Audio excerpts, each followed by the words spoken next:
So we'll be starting with this session 2 on LaTeX. Yesterday you might have gone through the installation basic introduction of LaTeX in the session 1. Today I will be covering the further topics. That is, first I will give you introduction, and then report writing in LaTeX, then tables and figures, including how to include in the report, numbering the equations and its importance, research paper writing, and question answer system. So these will be the topics covered in the today's session. Now first I will go for the introduction, even though it has been covered yesterday. So I will be using the suggesting as a spoken tutorial. One program is there on LaTeX, so you can follow the videos available there for the installation and everything on LaTeX. Second thing, LaTeX tutorial. This website is also very good for the references. Third one is this overleaf.com. So this is the third referencing site.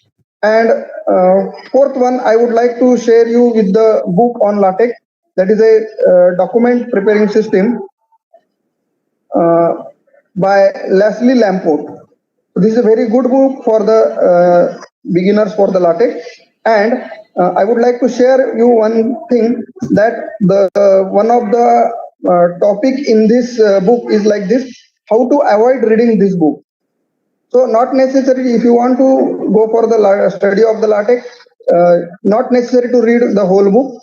So how to avoid reading the book, and next is how to read the book. This is the thing I would like to share from this book.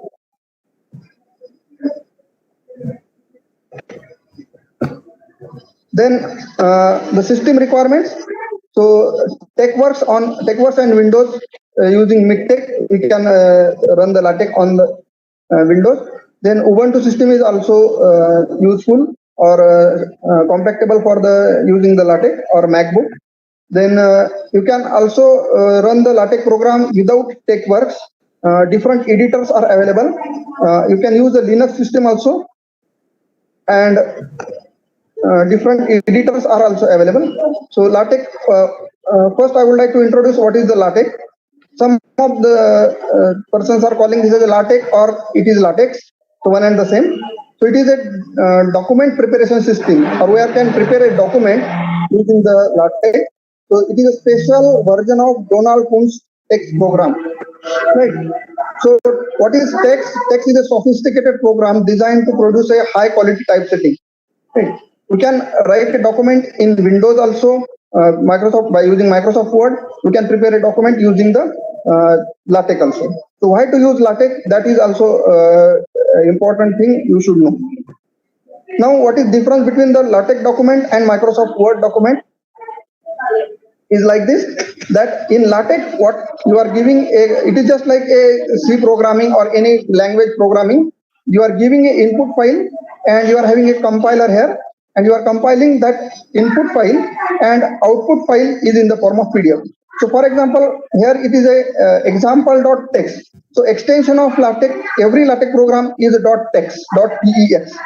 Whereas output file you are getting in the LaTeX program is example.pdf, or any file name .pdf is the output, and PDF files are very easy to print and easy to handle.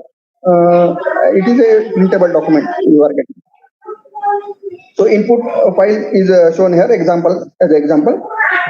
Then in Microsoft Word, what is happening? So whatever the formatting commands, for example, you want to go for X square. So just click on square button. Excuse me, sir. Yes, there is a lot of surrounding noises coming from your side. Okay. Handle.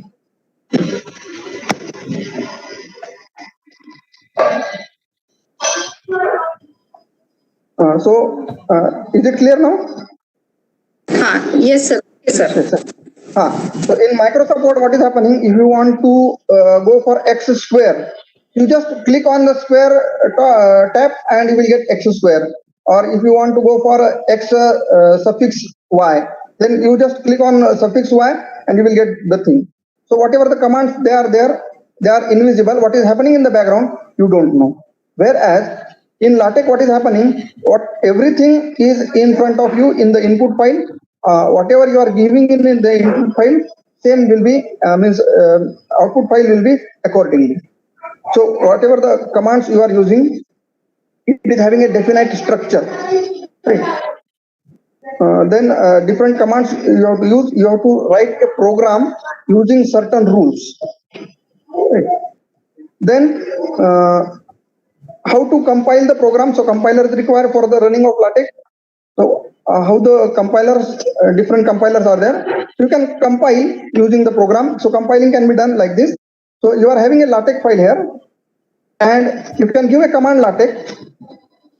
Then file name.txt, you will get the DVI file. Right. DVI file, DVI-PS, by giving second command DVI-PS, you will get PS file. And third command using PS to PDF, this command, you can get the PDF file printable document. This is one method. So I'm showing the path here. So LaTeX file to PDF file. Second thing is you can go for with the PDF LaTeX compiler, and you will get the PDF file directly. Third thing, LaTeX DVI file, and it can be converted into the PDF file. PS file also can be converted into PDF file, and PDF is also printable, DVI is also printable, and PS is also printable. Right. So in this way, the different compilers are there. Now for compiling the document, you require the editors such as Text, TextWorks, Technic Center. These are the different editors you are using. You can use Text Studio. So today I will be using TextWorks for the running the different programs, right? And we can run the program. So these are the different editors: TextWorks, Technic Center, Text Studio, Text. These are the different editors to run the program. Now, every LaTeX document, it starts with the document class or document style command. And the different document classes are: article can be a class, then book can be a class, report can be a class, letter can be a class. So these are different classes are there. So document class, and in bracket you can write the whatever the class you want. If you want to go for article, write article, report, then letter, like this. So this is that every LaTeX document is starting with document class, and class you can specify. Then preamble. So you can, in the preamble, you have to give the structure, how the structure of the document you want, how the width of the document, how the height of the document, and different packages which you are using in the LaTeX. These packages list is given in the preamble. Right. So this is the preamble is very important for the LaTeX document. And then actual program starts with the begin document and then end document. Right. So within begin document and end document, your actual report is there. So whatever you are writing, the body of the report is different for the different reports. Elsewhere, the document class, preamble, begin document, end document, this is the structure of the LaTeX program. It is same for all the reports, and this report will be different for the body of the report will be different for different reports. Now, preamble example, how can be the preamble? So here just I have given the example that document class, I defined here 12 PT font. The class is the report. The difference between report, page printable version, print the same document, two-sided. Then packages, this HMRC horizontal,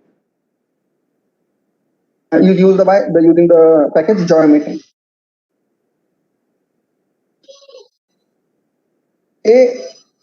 AMS math.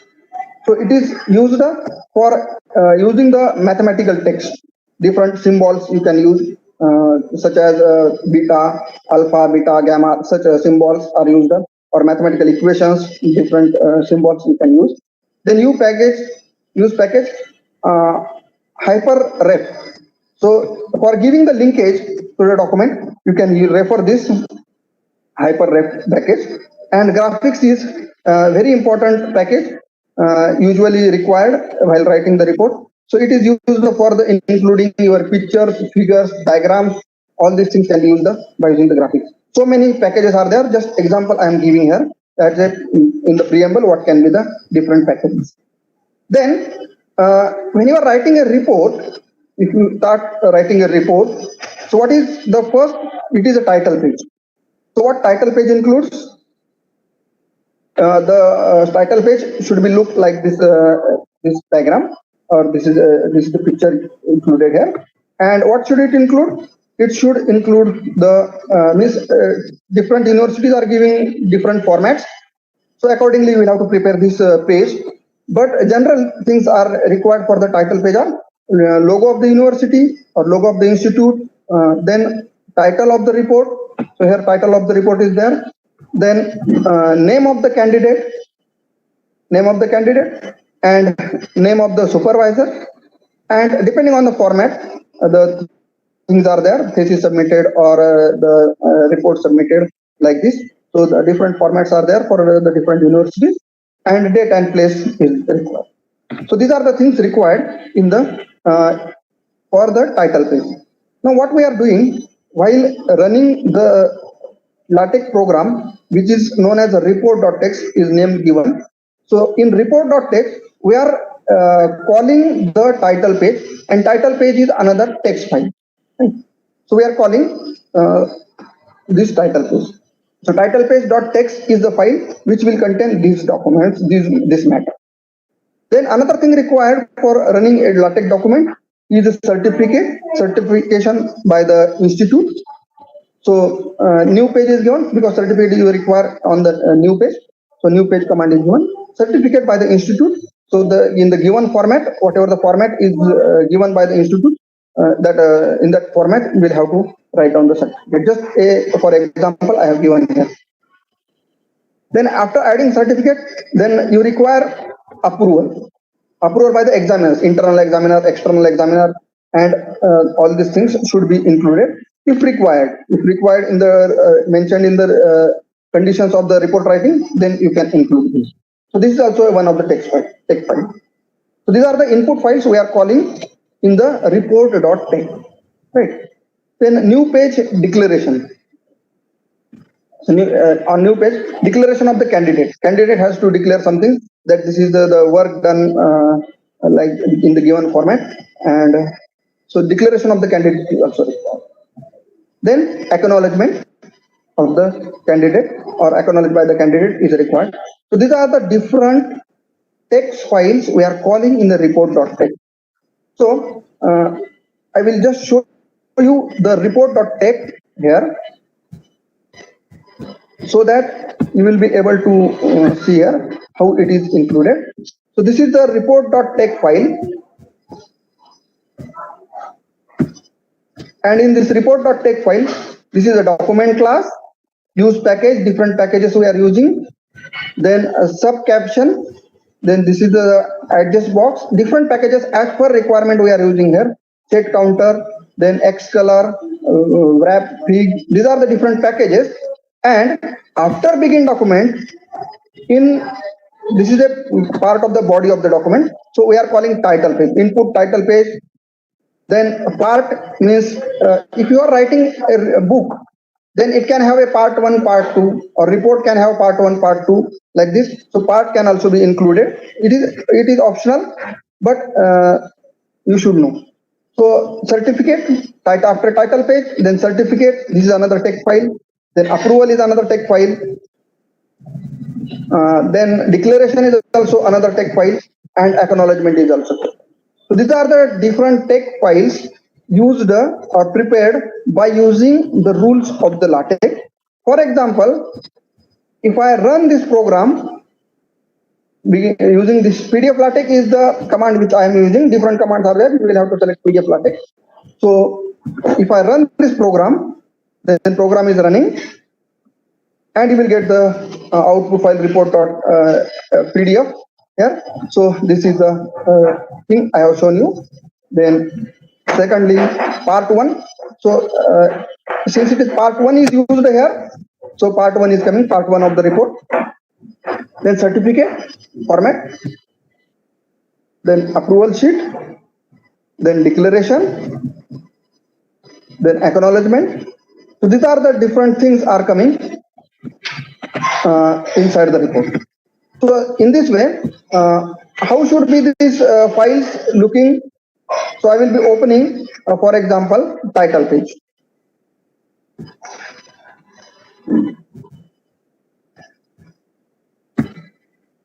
So this is the title page. You can see here. Now, since we are giving input to the other file, so these things are not required. So I have made this comment. Right. So title page, then style, begin center, end center, centering, then logo of the institute or university can be here added, diagram. Then by giving some space, vspace is another command. You might have heard about this command yesterday's lecture. Then uppercase means capital letters, this thing, and large, then author name, and then in this format we are using the rules of the LaTeX, this title page, and same way other files such as the approval, then declaration, approval, declaration, acknowledgement, all these things have been prepared. Now, after this, the table of content.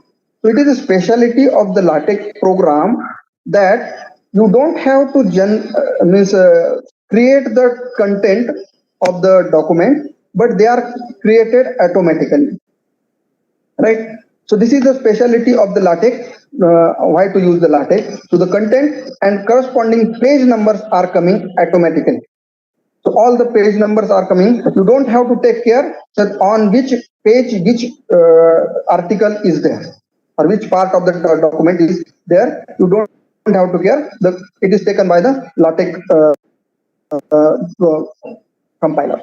So these are contents. Now, while including the contents in the document, up to what stage you have to go? Just in the content, what you want? You just want chapter 1, chapter 2, chapter 3, chapter 4 like this, or you want chapter 1, then section, important sections from the chapter, or you want important sections, then subsections, chapter name, important sections, subsections, or subsections. What you want to include in this content? So table of content, it is coming with the 7 levels. So here I am giving, this is a command used in the preamble that up to how much stage you want to go, that is 5th stage. So it will consider part, chapter, section, subsection. So it is coming 1, 2, 3, 4 and subsection. So if I give here 5, it will come up to subsections in the content, table of content. For example, part 1 is 1, chapter is another stage, second stage, the section means important section, then subsection and subsection. These things will be included. If I make it 6, then paragraph is also included, or means content under paragraph or content under subparagraph will also be included in this table of content. So I can show you while running the program how the content of this document are prepared automatically. Now, including chapters. How to include the chapters? So the command is there, chapter, and name of the chapter is first chapter. So this is a command used for the including chapter. This is a command for the including section. This is section name. So if you want to include section and what are coming in the contents? So first chapter, page number. Second section, this is the first section, page number. Then this is second section, page number. This is subsection, page number. These will be included in the table of content. If it is table of content, it is depth of this up to 5 level or 4 level. If it is there, then accordingly it will take.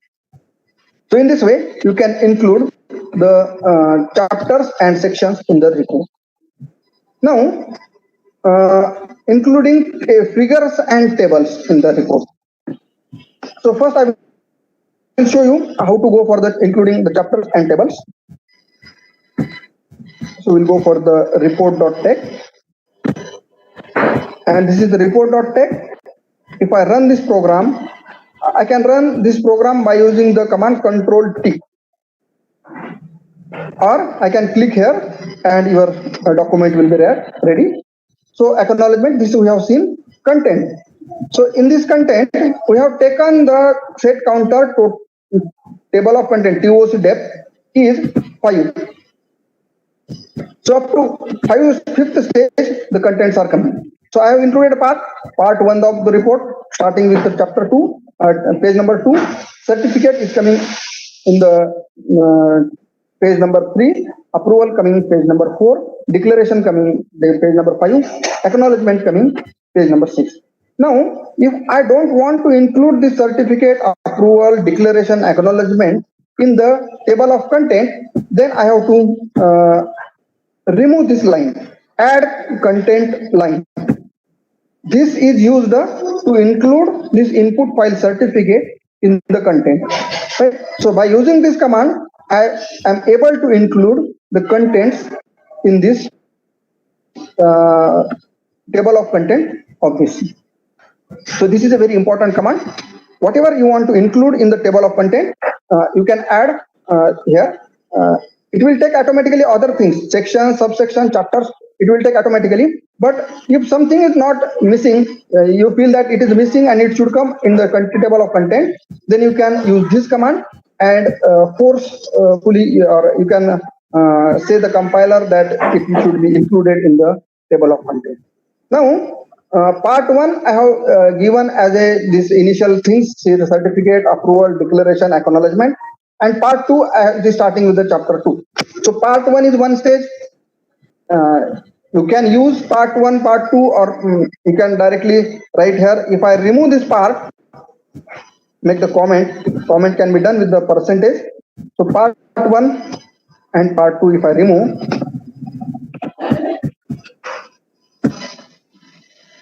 then if I run this program, will not be able to see the table of content part 1, part 2, or in the report also you will not be able to see. So I have to compile this once again so that it will be removed.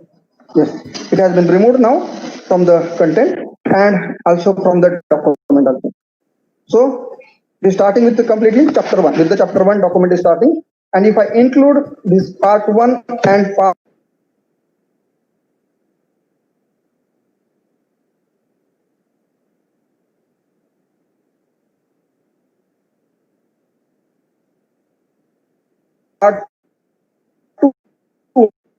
now in the document, so sometimes I have to compile the program twice so as to include these contents in the table of content or report. So it is coming part 1 and part 2, and same way you can see in the report part 1, part 2 is there, and part 1 is starting here. This is your part 1 before certificate, part 1 of the report. So you can say part 1 of the book, part 2 of the book, part 3, and so on. You can go on adding the different parts. So it is coming like this. Part 1, then part 2 of the document. So this is the importance of the including the command part and then chapter. So this command chapter. So how the chapter command is used? Chapter command is used first chapter. This is first chapter. So the specialty of LaTeX document is like this, that every chapter is starting with the new page. This first chapter. Now the contents may be relevant or irrelevant, doesn't matter at this moment for learning how to include the sections. So the first chapter, then first point is how to use LaTeX. Sub point, this is 1.1, this is 1. So this is section, this is subsection, and this is subsection. Preamble is subsection. So section, chapter, then section, this is subsection and subsection. So they are coming in the table of content. How to use them? So you can have a chapter, first chapter, then section, subsection, subsection, like this. So in this way, you can include this document inside the report, using section, subsection, paragraph, and all these things.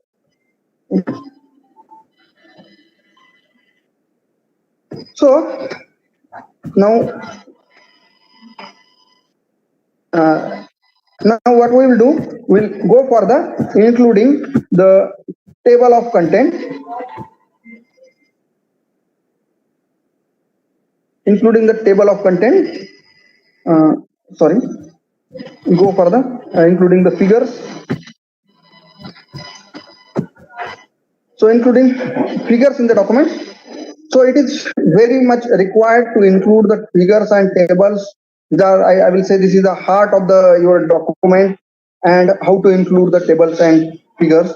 The important or specialty of LaTeX program is like this, that it takes the numbering, or it takes care that numbering of table and figures, it is coming sequentially, right? So it is used by using the package graphics package. This is the graphics package is very, very useful for including the pictures and diagrams. Now, how to use include? So syntax for the figure, begin figure, H and T.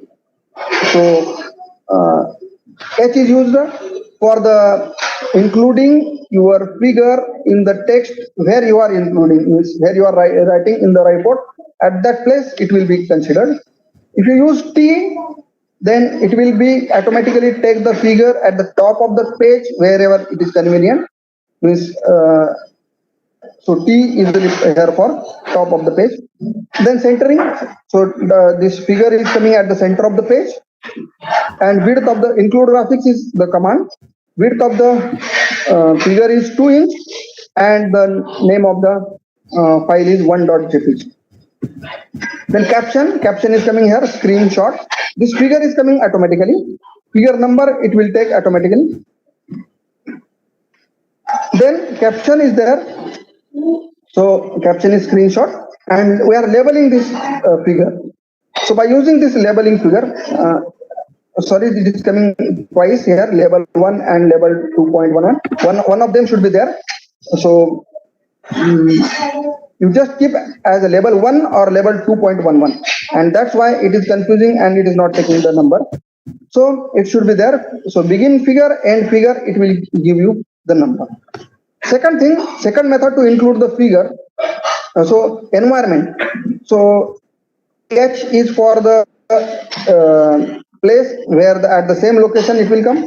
T means it will take at the top of the page. B means at the bottom of the page in the square bracket, whatever I am writing, that I am trying to explain. Then P is on page, on extra page or another page it will go. And here you can see here this exclamatory. So it will be forcefully, it should keep the figure at the same location where we are putting. So forcefully we can give here by using the exclamation. So these are the different where you want to document or a figure that can be decided. Then if you want figure at the right position, now this is another method to include the figure, but in this case it will not take the figure number or a caption here. Just you will get the diagram here, and the position I am giving a right position. Figure 3.jpg is the name of the file, and include graphics is command. For this, I have to use the adjust box. So whether it is at the right side or it is the left side. Means if I write here left, then it will come at the left of the paper or document, left side of the page. Then right means it is coming right. So for this, I have to use the adjust box using this package. Then include graphics. I am writing left, so figure is coming at the left. Center, it is coming at the center. So these are the another method to include the figure at the center, left side, right side. Same environments can be used for the tables also. So if I want two figures side by side, so this is the caption, because two figures are there in one figure. I'm including, so A figure, B figure, and name of the figure, like this. If I want in this way, so this is the one figure, figure 1, this is figure 2, and subtitles of the figure 1, figure 2, and including the final title of the figure. So if you want to put two files, two pictures side by side, then this is the syntax. So what we are doing, we are begin figure, then centering, begin sub figure. So A and B are the sub figures. Its size is 2-inch width. Include graphics, this 1.jpg. Then caption of this screenshot. Then end sub figure, and same thing is there at the bottom, but here figure 3 is there. So we are separating these two by using the quad, and there is no space in between end sub figure, begin sub figure, and quad, right? So in this case, the figures will be coming side by side. Whereas if you want figures one after another, then same syntax is there, but you will have to give, if you give the space between begin sub figure and begin another sub figure, end sub figure for first, and begin sub figure of second, and in between quad, if you give the space, then the two figures will be appearing in this way in the document. So as per the requirement, you can set the syntax and you will get the document. Then syntax for the table, right? So syntax for the table, structure is same, but begin center, begin table. If you want caption at the top, you write caption here. Otherwise, you can write the caption after end center, right? So caption is there, begin center, begin tabular. So this will give you the begin tabular and C and R. So it says that there are two columns separated by a vertical line. So you can say here, first line, second line, third line. So this first line, second line, third line, and two columns are there. Two columns are there, and one column is center, another column is right side. So this C and R are justification. So center justification is for first column, and right justification is for second column. So C and R. You can have C and C, you can have R and R, you can have L and L. L is for left justification. And after that, this H line will give you this upper line. Upper line will give you H line, this horizontal line. Then 1 and 1. So first row entry, and then separated by a double line. We go to the second row entry. 8 and 64 are the second entry, and then horizontal line and end tabular. So this is a 2-row, 2-column table. In this way, you can go on adding the rows in this table. Right. And table number and table caption is coming. It will take the numbering of the tables automatically. You can include the number of figures included, the captions of the figure, titles of the figures, and titles of the table on the separate at the starting of the you can say list of the figures and list of the tables can be included at the starting of the document. As such, included the table of content.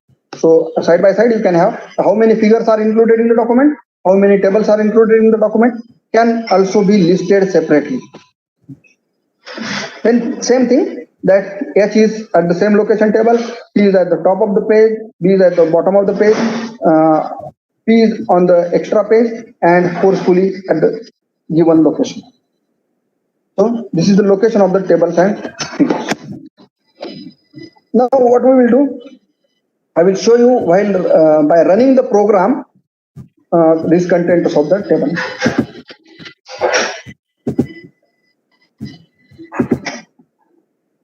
Okay. So including the tables and figures.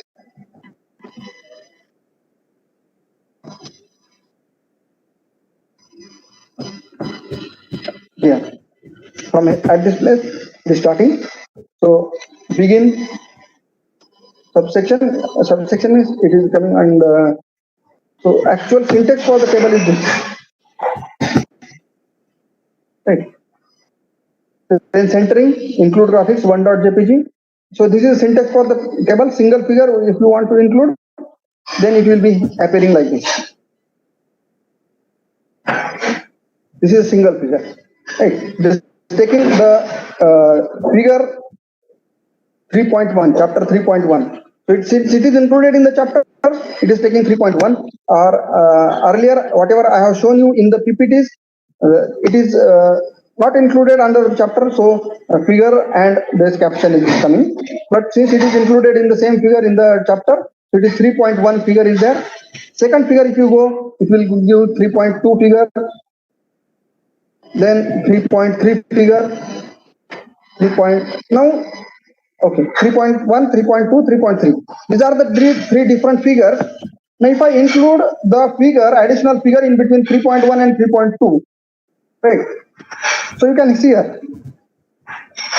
I will make it large.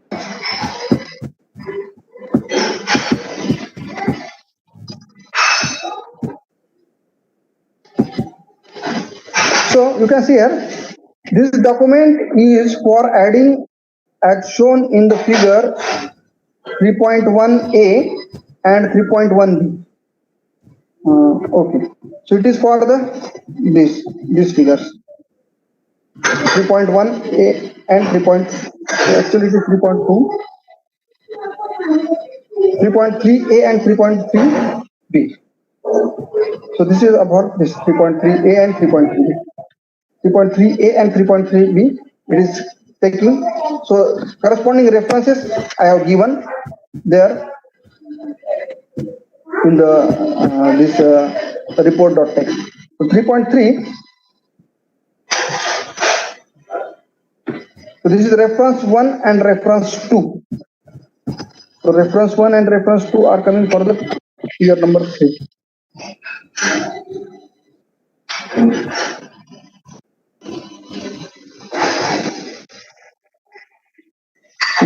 Label 1 and label 2, it is taking for figure number 3. So it is calling. You can call this figure 3.3. Now, if I add one more figure in between this 3.1, 2, 3, so 3.3 figure will become 3.4. So if I add another figure, then it becomes 3.4.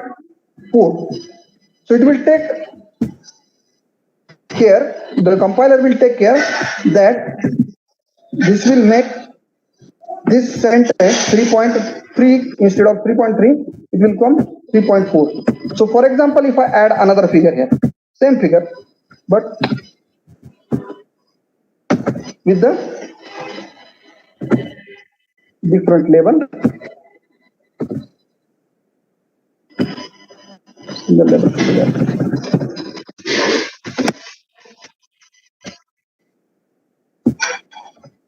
If I label here and if I run, so this is become 2 figures will be there, right?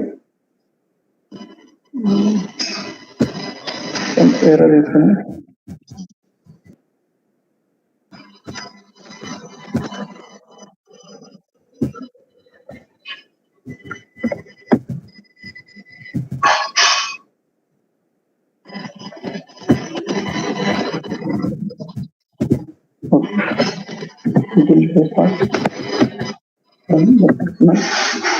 We'll run the document once again.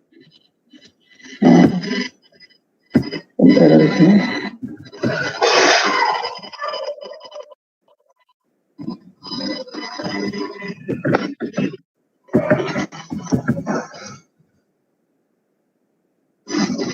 So now it is running.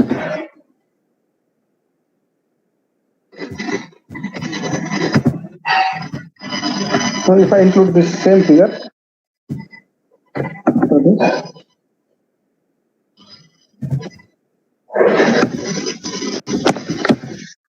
then 2 similar figures will be appearing.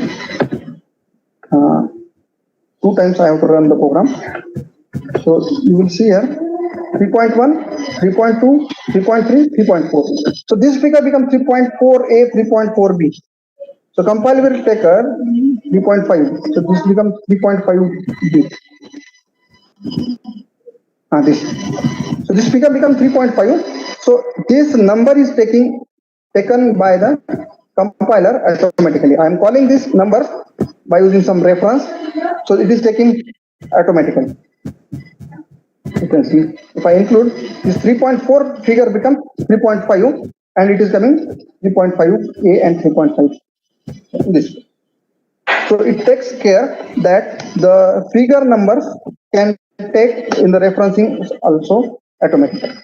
Same is applicable for the tables. So syntax for the tables and appearing how it is appearing.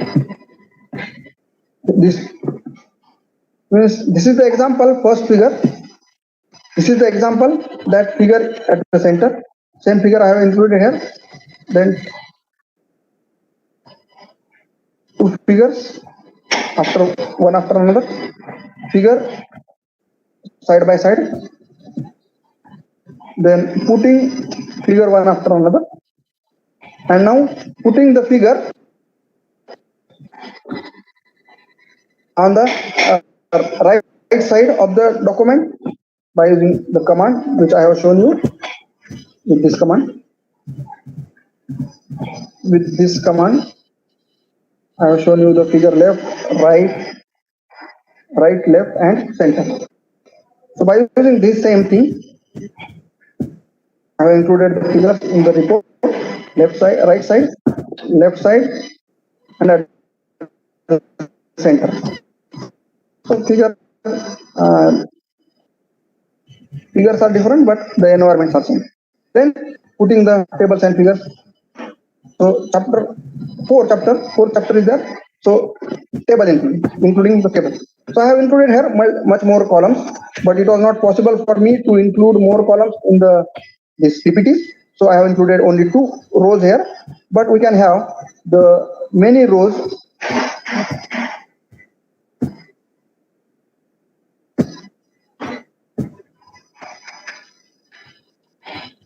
We can have many rows, but what is syntax here? So table content. This is syntax for the table.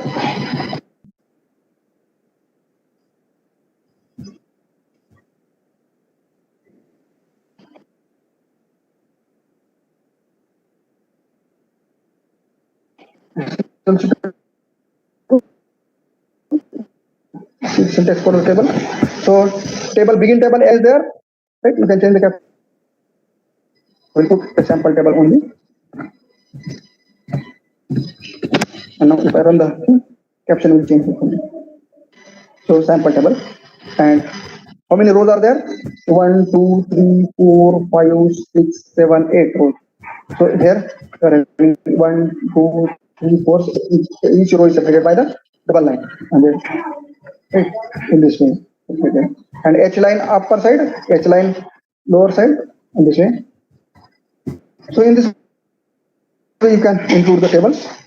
This is another example of the table. If you want to take the mathematical text, means so you can have you can write the mathematical text in the dollars, right? So percentage is a mathematical symbol, so it has taken in the dollars. Then sim means this symbol is used as by using the command /sim. So this is also written here. So this is about the table. Now what we will go for research paper writing. Right. Third part, research paper writing. So many researchers are using Microsoft Word for writing papers, right? So there are some problems with the Microsoft Word. Just I will show you with this diagram that one document is prepared, a research paper is prepared in the Word document and in the LaTeX document. You can see here both the documents and which one is looking good. So if you go for the LaTeX document, whatever the alignments and all the things are there, they are well structured. The document is well structured in the LaTeX. Right? that's why you can use the LaTeX. Another thing, that equations which are appearing in the LaTeX are very good. Yes, you can see here same equations there in order, and we can say IA is IA and IB. You can see here IA and IB, and you can see IA and IB inverse. Right? I1, I2 up to IN. So the structure or alignment of the document is very good, you can say, in the LaTeX. So many researchers prefer to write a research paper in the LaTeX. Right? It is very easy. Go with the IEEE research paper. So I have given here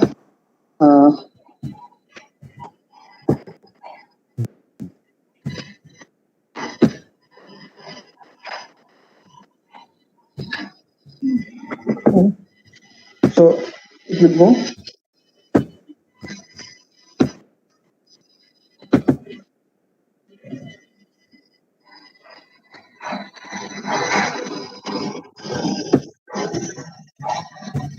So if you go on the IEEE link, then you will be able to see download the zip package.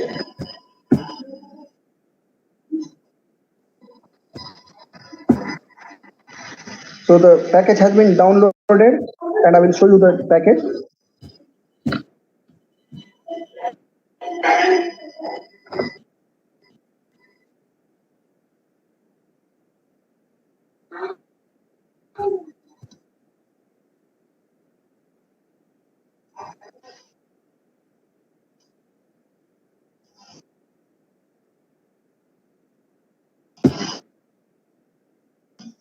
So research paper. So these files you will get as a zip file on the website of the IEEE. So this is a text document example file, and this is style file. So if I open example file, that and all others are the required files for the running the program. So document class percentage is used for the comment. So final reprint, all these things are included. So the structure has been designed by this ready structure is used. Now class, report class or article class is not there, but the class designed by the this journal authority, it is there. So class is also available here. Right. Now if I run this, so what is the class they are using is this class LaTeX style.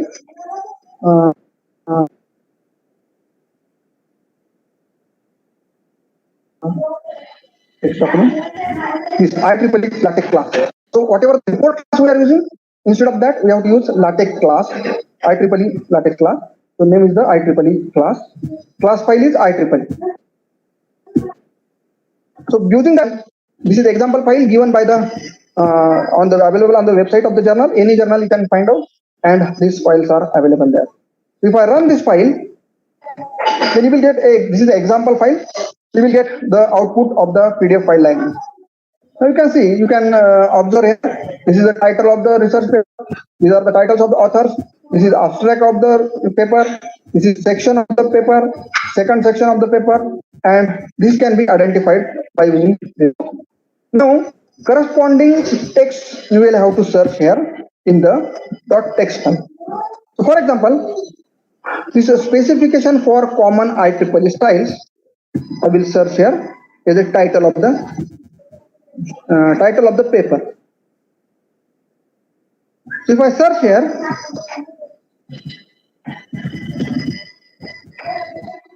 specification for common IEEE styles.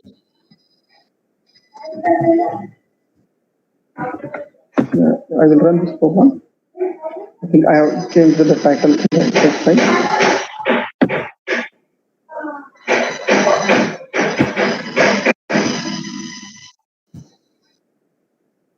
Yes, this is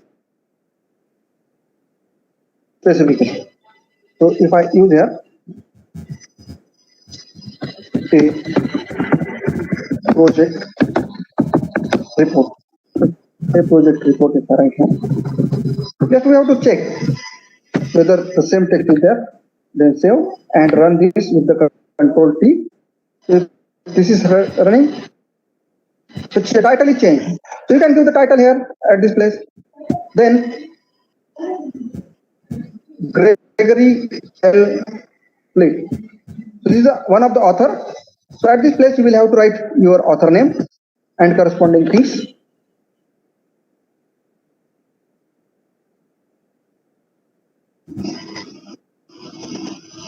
So this is the place where you will have to write the author. You will have to search here where to write the author name. I think it is available here. Member student. No.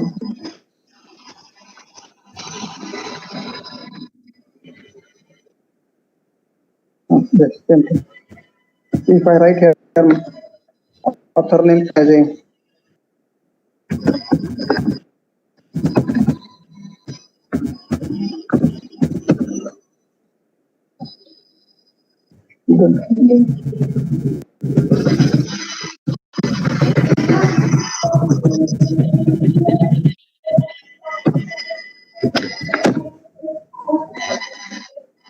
it is some error.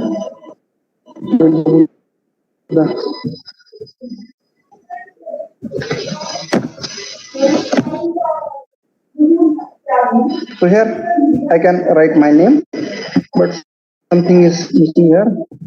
We'll delete the same the text in example file. Then in case of member, I can write the institute name.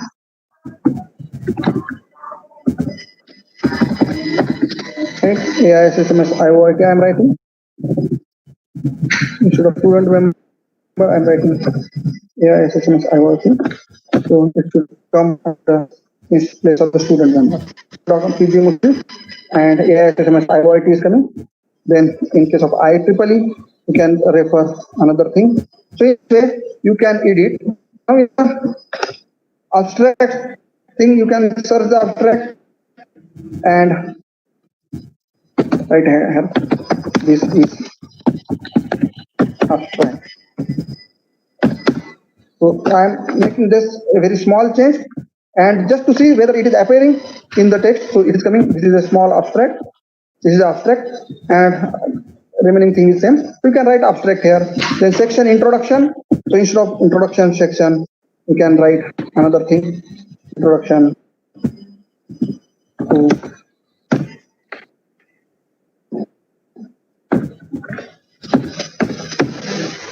to LaTeX. If I run this program, then you will get introduction to LaTeX here.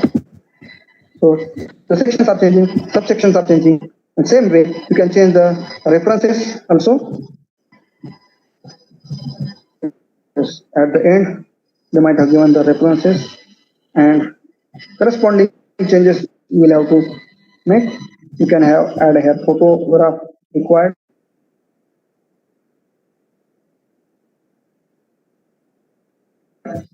These are the this name Leslie Lamport, a document preparation system.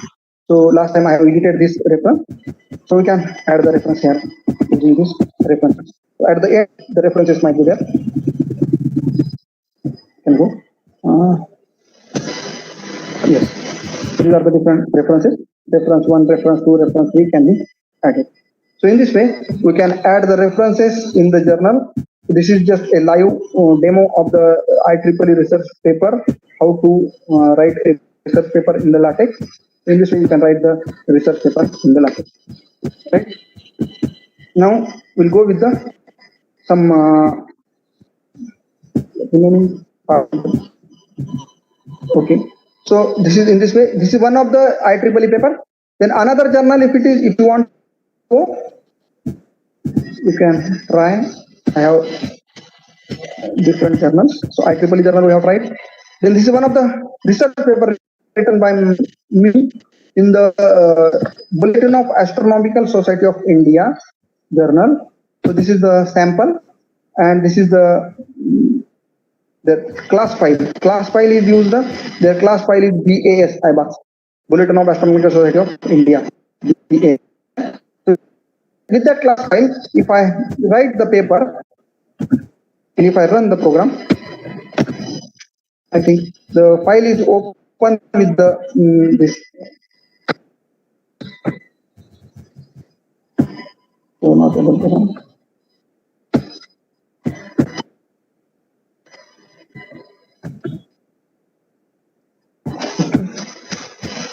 Somewhere file might open. This is open now. So I have to close this before running the program. So that okay. If I go for the output of this, then we'll get this. So in this format, I've written this research paper. Here, with different tables, equations are there, different equations. So in this way, and also references are there. With the style of the journal, you can have the references and all these things, right? So in this way, you can write a research paper using the Latin.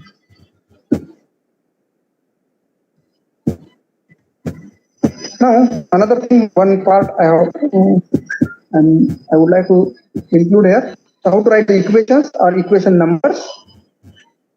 So one file is there, equation. I will show you the example of equation.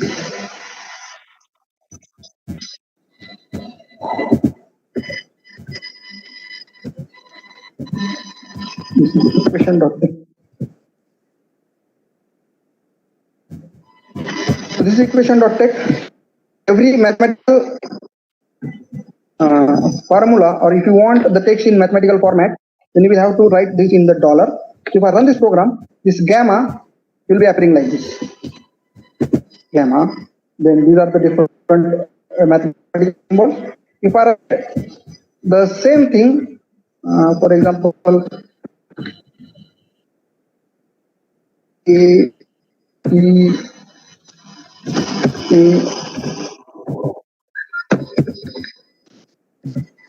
B, C. This is normal text, and if I write the same text in dollar, then you can see the changes.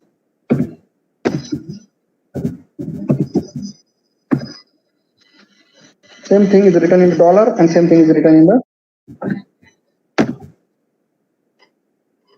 So this is ABC, this ABC, and this ABC. So this is normal ABC, and this is the mathematical ABC. That's it. So if you want to include the mathematical text, which is specialty of type, you can say you will have to write the things in the dollar. Right. Then equations. So these are the different equations written in the dollars, and by using the command begin equinary and end equinary, or begin equation and end equation, if you write the equation, the begin equation and end equation, and equation number, you will get the labels here. Equation number 1, equation number 2, equation number 3. In this way, equation numbers are coming. So if I add equation number 1 and 2 in between, so this is the equation 2 used for many purposes. This equation number 2 is used for many purposes. Now, if I add one equation in between 1 and 2, this equation 2 will become equation number 3. Right? So I will write one equation in between 1 and 2. Excuse me, Mushfiq sir. हाँ एक दोनों minute. Sir हाँ दोनों minute है. हाँ sir, थोड़ा सा voice disturbance होतोय. बरोबर. ओके. हाँ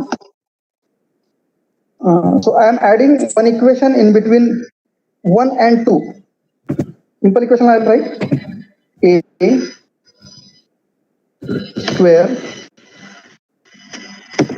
plus b square equal to c square.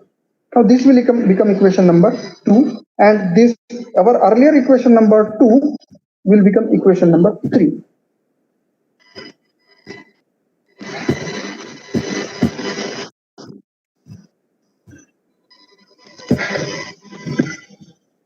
Hold on.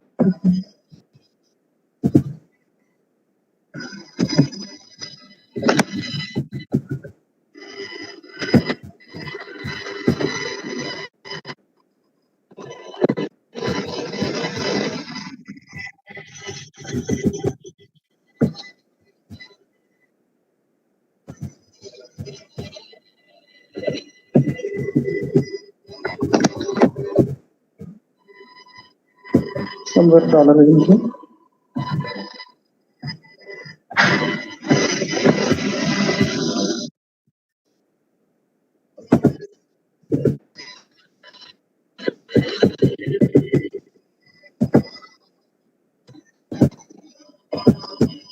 Remove the part.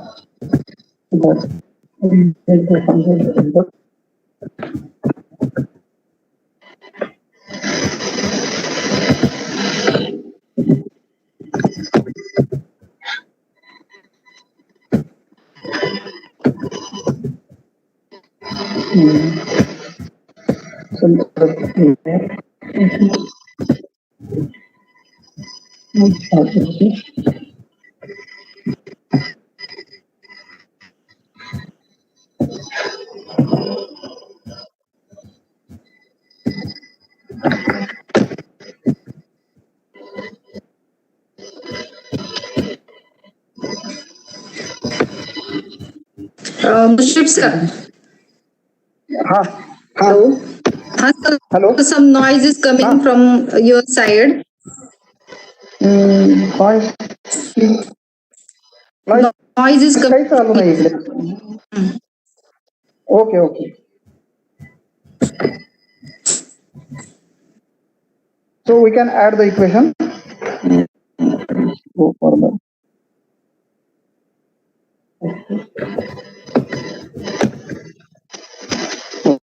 Now I will add the equation.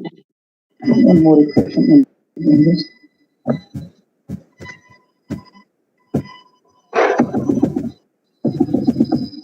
This is equation number 1. Same equation I will add here, so that this is equation number 2. This is equation number 2. Equation number 1, equation number 2. Now if I write here that the equation, I will use here reference. Equation number 2. Reference command.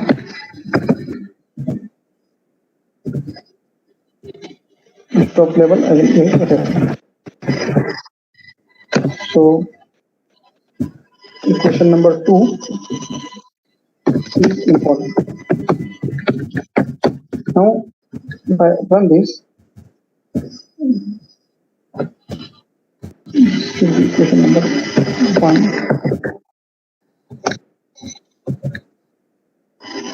So this equation number 2 is important, right?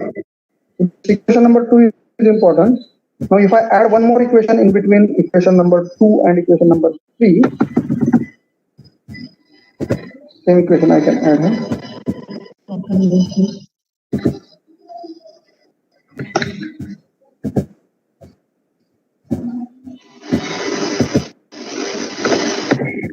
I'm adding one more equation.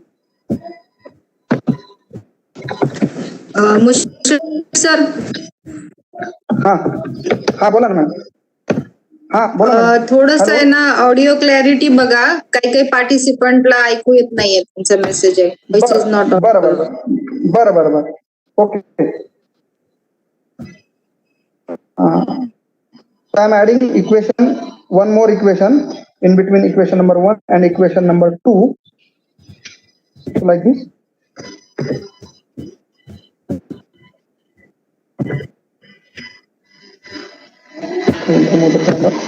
Remove the dollar, and now if I run this program, so this equation number 2 and now 2 equation number becomes equation number 3.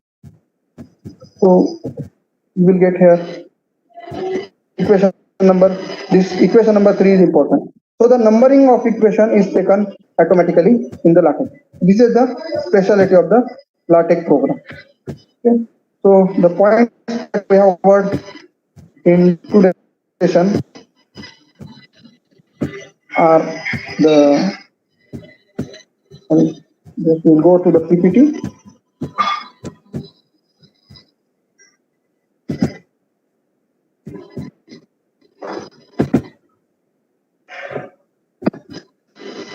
So the points that we have covered are the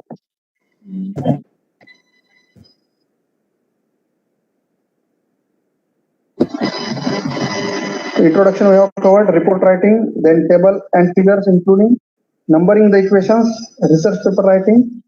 So with this, I conclude the session. Now session is open for the question and answer. Hello. Hello. Sir. Yes, sir. You are audible. Question answer. Yes. If question answers are there. All the participants are requested to ask the questions in question and answer. So there is one question from Paul. Okay. Can we have a symbol similar to MS Word? Can I repeat the question, sir? Yes, yes. Yes, inclusion similar to MS Word. Voice is breaking. Not able to listen the question clearly. Hello. Please repeat the question.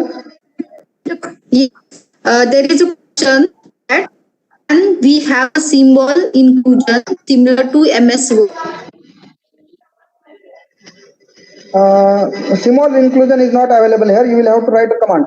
But the same, what is the command for each symbol available? Everything is available in type in the Google, that how I can write gamma, how I can write alpha, and for everything command is there. So not such provision is available in LaTeX.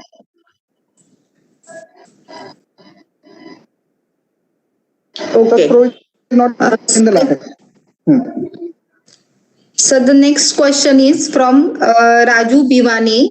How to transfer the figure in MATLAB to LaTeX? The figures coming from the MATLAB, they may be of the JPG type or PNG type. In that way, you will have to convert the figure in that format, PNG figure or JPG figure. And by converting the figure, you can put in the LaTeX program. So input file is JPG, PNG, PDF file, PS file. These are the input files for the LaTeX program. You will have to convert these figures into that format. You can screenshot and figure.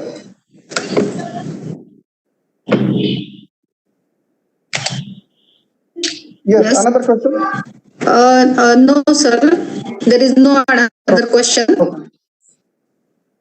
With this, thank you very much, sir, for your valuable guidelines on the LaTeX writing.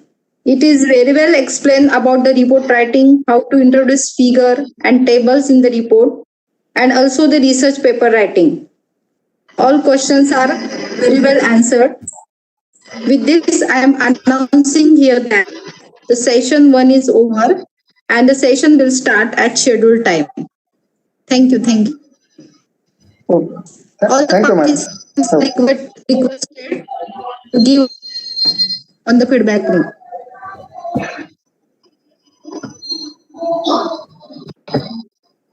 Send feedback link.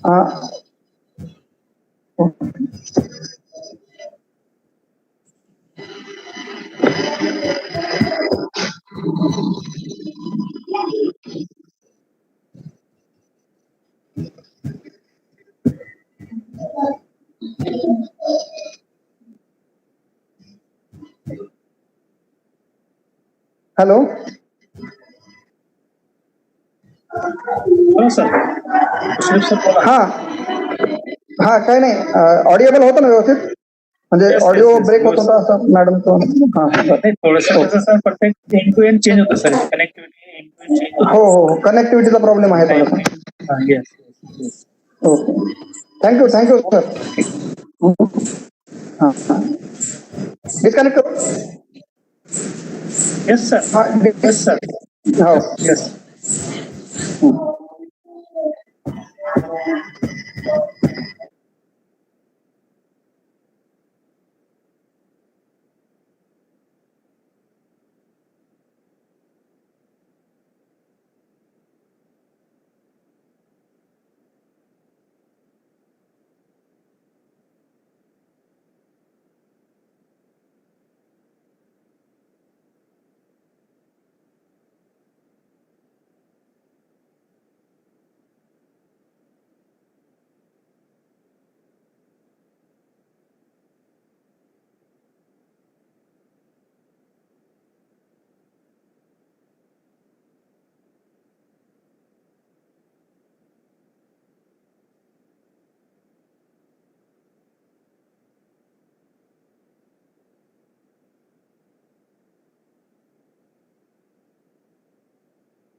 Hello. Yeah, hello, good morning, ma'am. हा hello ma'am. Nice to see. Ma'am तुमचं introduction देताना please video on करा few सेकंडसाठी. Okay. कधी करायचं आपलं session सुरू? 12 ला sharp सुरू करूया. ओके, मला प्लीज सांगाल म्हणजे कधी करायचं. हो हो. मी एक शॉर्ट वेलकम स्पीच नंतर एक मॅम तुमचं ब्रीफ इंट्रोडक्शन देतील आणि मग आपण स्टार्ट करूया session. Okay, no problem. आणि ऍट द एंड आपण क्वेश्चन अँड आन्सर सेशन घेऊया. चालेल काही प्रॉब्लेम. एक मिनिट, बैरागी सर काहीतरी बोलते वाटतं, मी म्यूट करते. हॅलो. हा, बायोडेटा पाठवला का तुम्ही? हो, पाठवलंय सर. ठीक आहे. एकदा स्क्रीन शेअर होती का बघा पीपीटी. पीपीटी ना? 12 वाजता सुरू करायचंय, तोपर्यंत टेस्टिंग करू. पीपीटी करू का? हा, शेअर करा पीपीटी. ओके, व्हिडिओ फक्त इंट्रोडक्शनच्या वेळी ऑन ठेवायचा आपल्याला. ठीक आहे.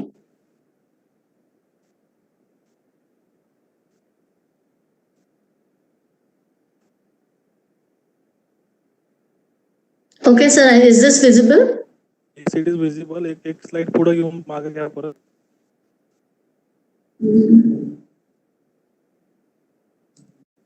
ओके.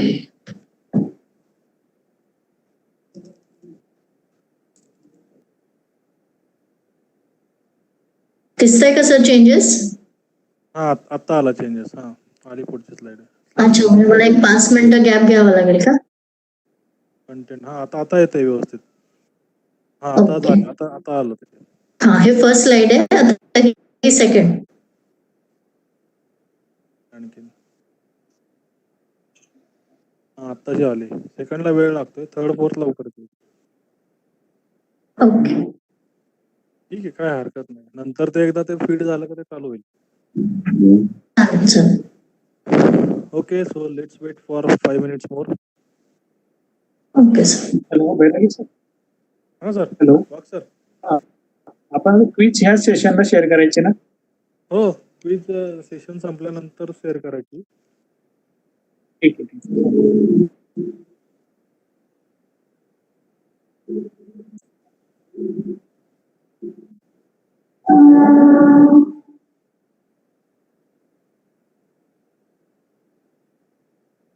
स्टॉप करू का सर? शेअरिंग करावं द्या.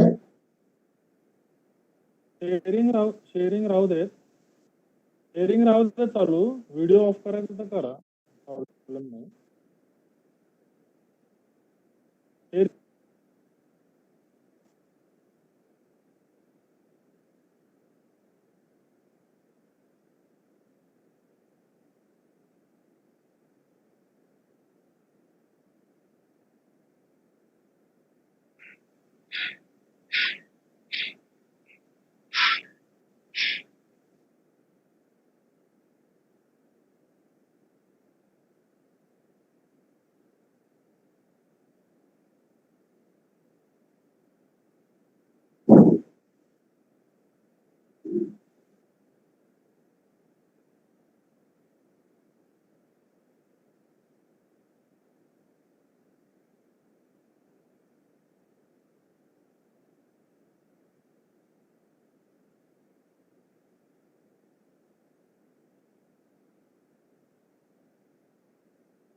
Hello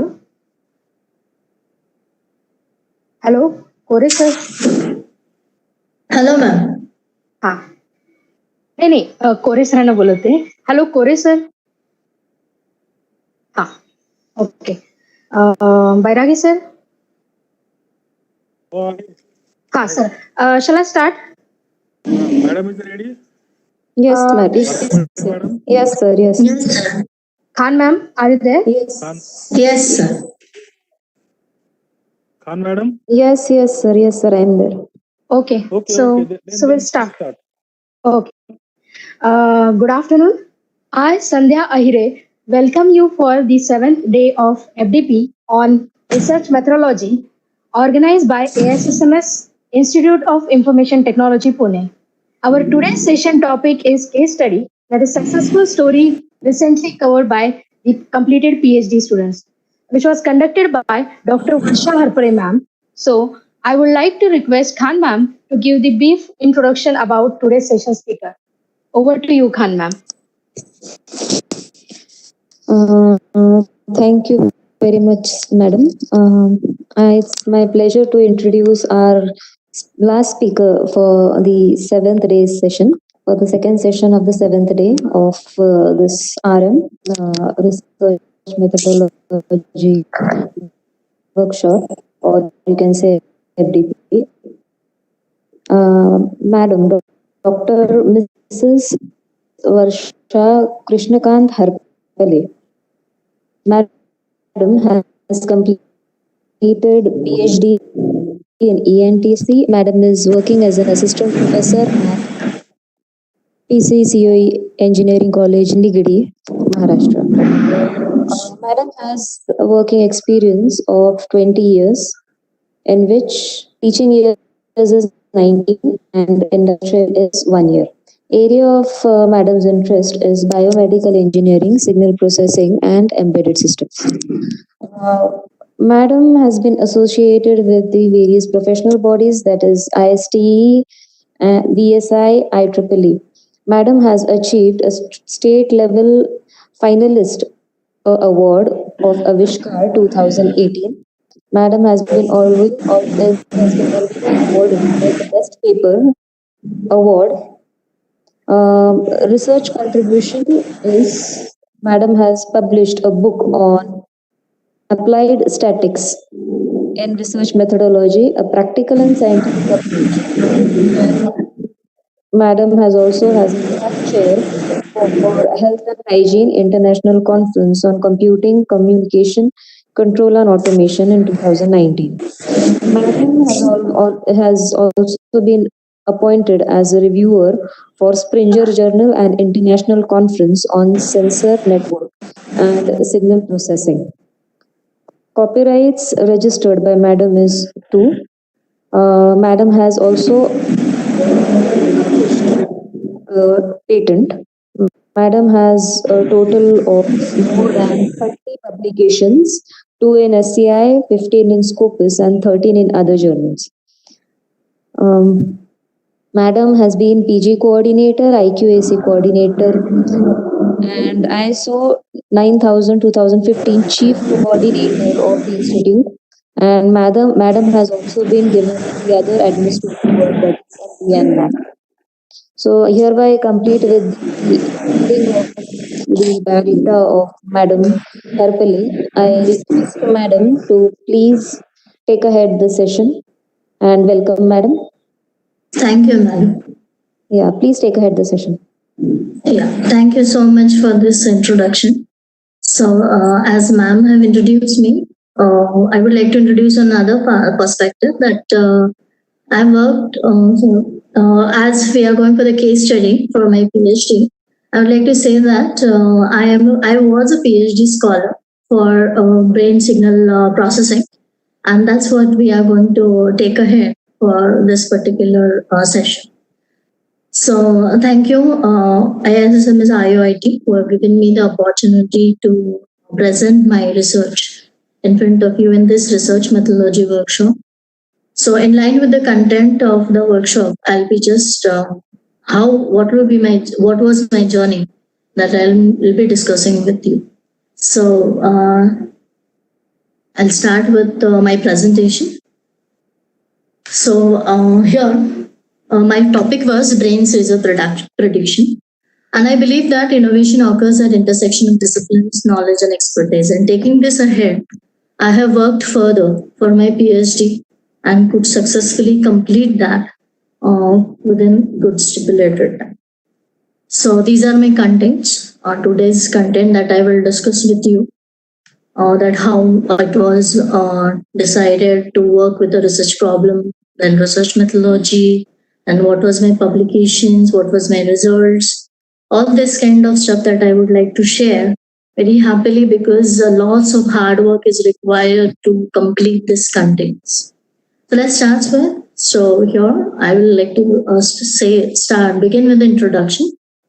So the begin is always now, as said by the Roy Bennett, a great philosopher. So we have started with the signal processing. We have started with discussing about the area of our work. The very firstly, we have started with understanding what can be the area for my research work. So signal processing, image processing, and speech processing, where I am comfortable. So my guide, Dr. Vinayak Bairagi, sir, I'm very thankful to him. Like his expertise in signal processing and image processing. So my area of comfort that I would like to say is about a signal processing instead of going towards the image processing. And he allowed me to work with the signal processing.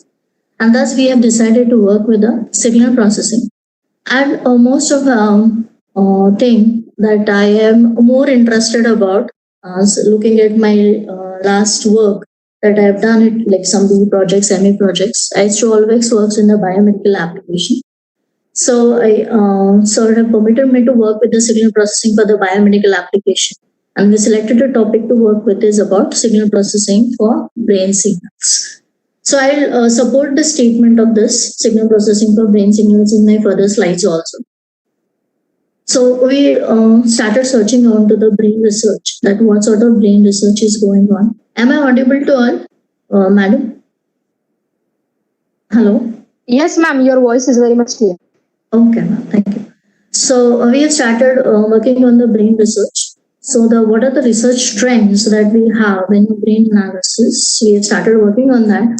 So I could find it out. The most of the last 20 years, the people are working on to the brain disease detection, prediction, human emotion analysis, then motion tracking, automated detection of neurological events. And very recently, in last 4 or 5 years, that when we start with our problem definition or finalization of problem, that time, that is in 2014. That time, a very recent years like 2012 and 13, the people used to work for the research. Emerging research in that particular year was early detection of brain disorders, advanced tools that we need to promote for the brain analysis, and simple architecture for brain signal analysis. Here in this case, you might be knowing that the EEG machines that are available in the markets, they simply have a recording of the EEG. But to promote this particular machines in a further area, like finding out a specific preliminary disease-related information, we need to provide certain advancements in these machines. So this can be done using a simple architecture, introducing simple architecture for brain signal analysis, and which can be appended with the existing machines. So this sort of thing that we read through, we read lots of papers in this particular area, where we could understand that the application of brain analysis mainly works in 2 different areas, that is brain machine or computer interface. And the second area is about brain disease detection and analysis. So based on to our interest, the research trends in the last 2 years when I started with the problem, that is, as I said, is 12 and 13. So we could decide that we will work on to brain disease detection and prediction with the early detection of brain disorders and brain disease and detection analysis. So this slide could summarize that I would like to work with the brain disease detection and analysis for early detection of brain disorders, as well as we can say the prediction of brain disorders. So we started understanding that whether the research problem could go in the right direction or we should find out some other area in the disease detection. So if I look, if we have started searching on the recent reports of WHO, World Health Organization, which always publish a disease order or disease status every year or twice every 2 years. So here in this case, we have started understanding this by reading the reports of WHO.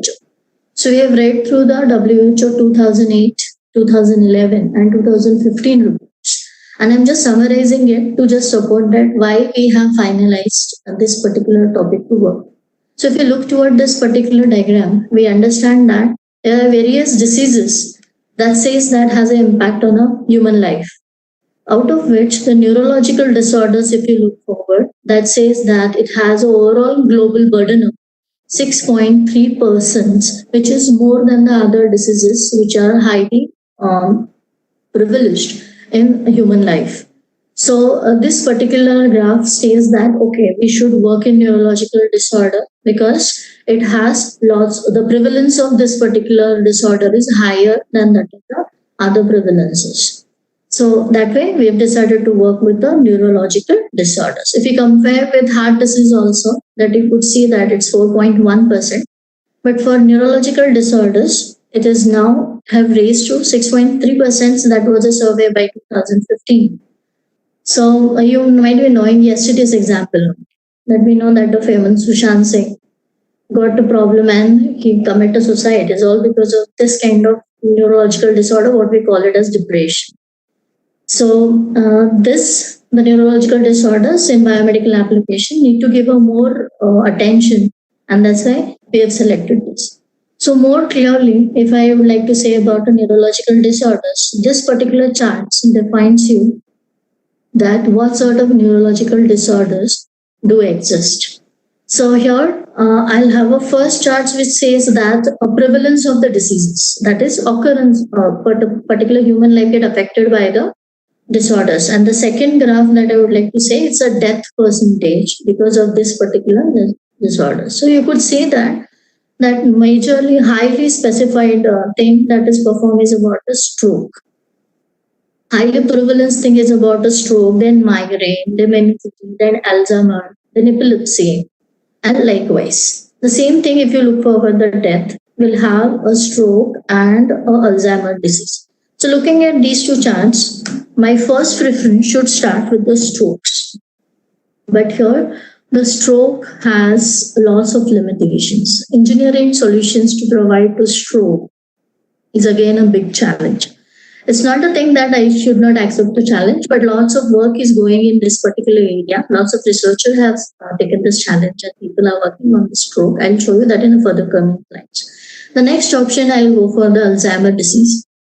So Alzheimer disease, we have discussed that either we can go for epilepsy or Alzheimer disease. But if you look forward for Alzheimer disease, there are two reasons why this Alzheimer disease is not yet selected for my research. The first reason is this Alzheimer disease is most prevalently found in the higher ages only. That is about 60 plus years maximally.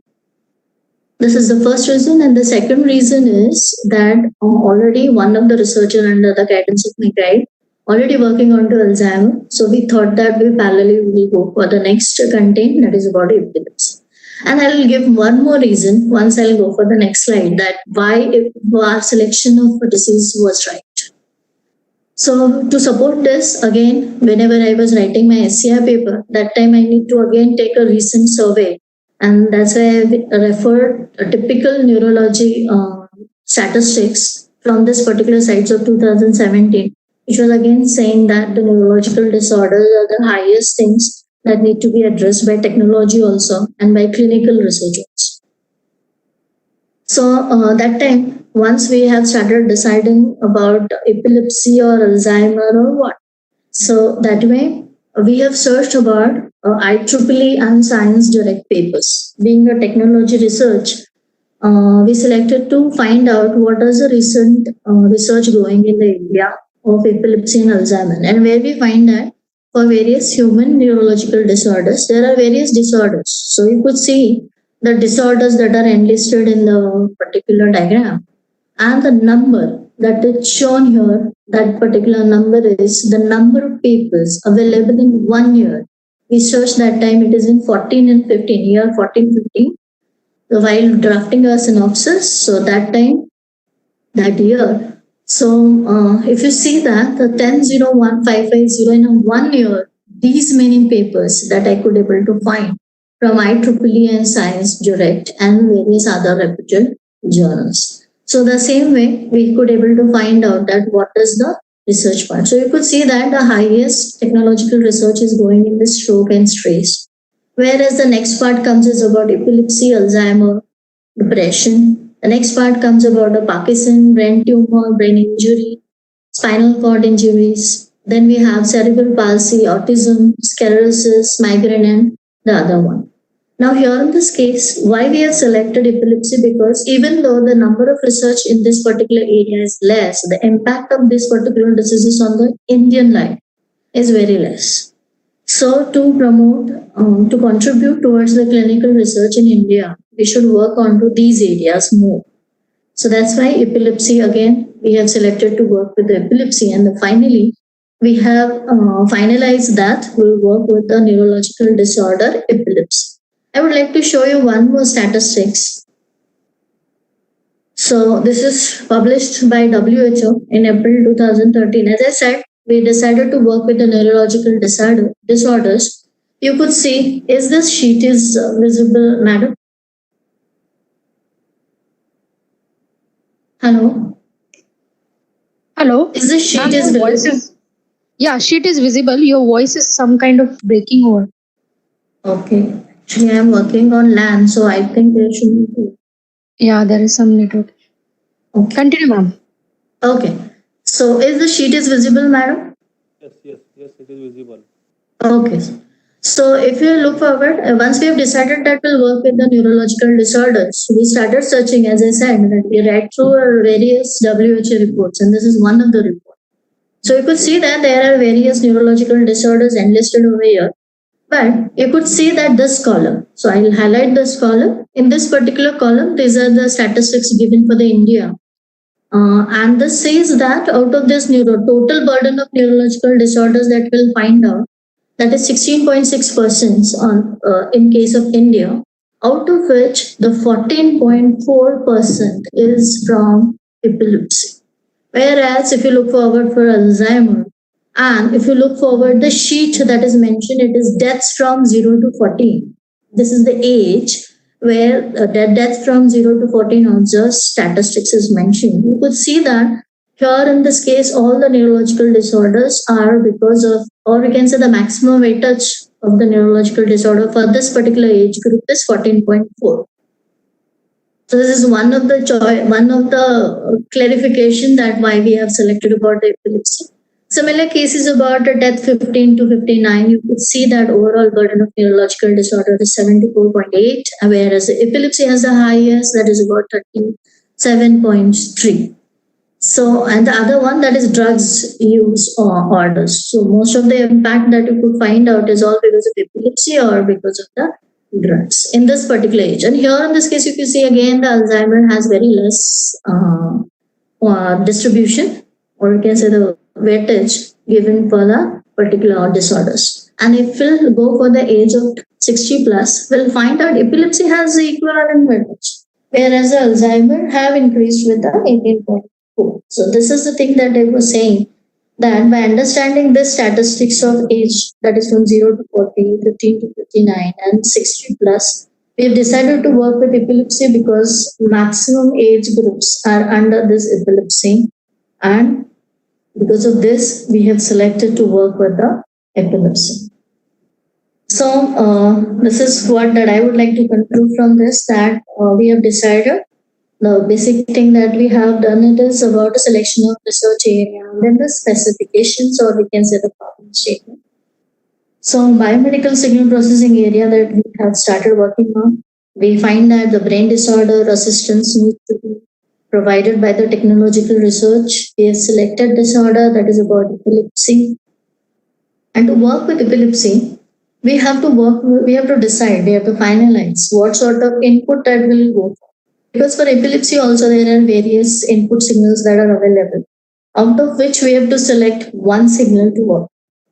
So here we have selected about the electroencephalographic signal, that is about EEG we normally call it as. And we thought that we will work on to very prominent area in the epilepsy, that is about the early seizure occurrence and a non-epileptic seizure detection. So here in this case, I'll give a very good example that why we have thought of these 2 points only. So whenever the person is suffering from the epilepsy is non-curable disease. This disease is more identified by the seizure. The normal person, non-technical person, could identify this epilepsy diseases as by fits. The people used to get the fits, they used to get fainted, they become conscious. Some of the people are unconscious, but this particular thing that we normally call it as a fits. So this is what is that. So if the disease is non-curable, what we need to provide to the patient is we can give them an early alarm to understand that seizure are on the way, you be ready for that seizure. So if you take an example that the patient suffering from epilepsy or a seizure driving a car, and if he could able to understand that the seizures will be there after 10 minutes or 2 minutes or 5 minutes, he could be ready to bear with that seizure. He will stop driving that car and he'll wait a little bit in a safety place where he could sustain that, or he can have some medication. So that's why we have selected about the early seizure occurrence. Next is about if any kind of fit occurs to any person and they visits a neurological center, the very first thing that they do it is they start giving them anti-epileptic drugs, stating that the particular seizures are the category of the epilepsy. So that is again creating a problem. That will not cure their seizure, but that anti-epileptic drugs, that what we call it as AED, has a different impact on their life. So we need to go on finding out that the particular seizure occurs, whether it is epileptic seizure or non-epileptic seizure. So where we find that there are very limited research, that there are very limited kind of research papers as well as the technological research that has been done under these two areas. So we have selected to work on to this on the basis of literature. I'll define the literature in the further slides. But these 2 points where we have started working on. So I'll support with the input and output in the further slides. Before going for that, we have searched. Once we finalize that, we'll work with epilepsy, we'll work with these inputs, we'll work with whatever the objectives as I stated in the previous slide. We started searching onto the various papers specifically because we have to define draft synopsis. So that's why the next thing that I could do it is about finding out the papers related to feature extraction, EEG feature extractions. Then what sort of features that I'll have, what sort of the work that people have done, what sort of results that have occurred or they got for their feature extractions. Along with that, the pre-processing of any EEG signal is again. So that's what we call it as a removal of the noise from the existing EEG signals, and that noise we call it as the artifacts. So the next part that I have to do it is what are the methods. This what we were understanding. What are the methods to go for the removal of the noise? That is about artifact removal from the EEG signals. So from each category, while writing my synopsis, at least I have referred 20 to 25 papers to understand the particular research in the particular area. Now next go for the seizure detection. The very first part that I have to do it is seizure detection.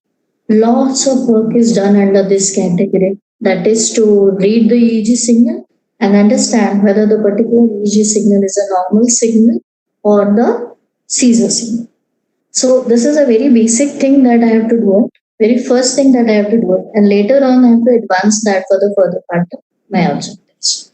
So this is again the same. Then seizure prediction. So I could be able to understand what sort of prediction we can do it in this kind of seizures.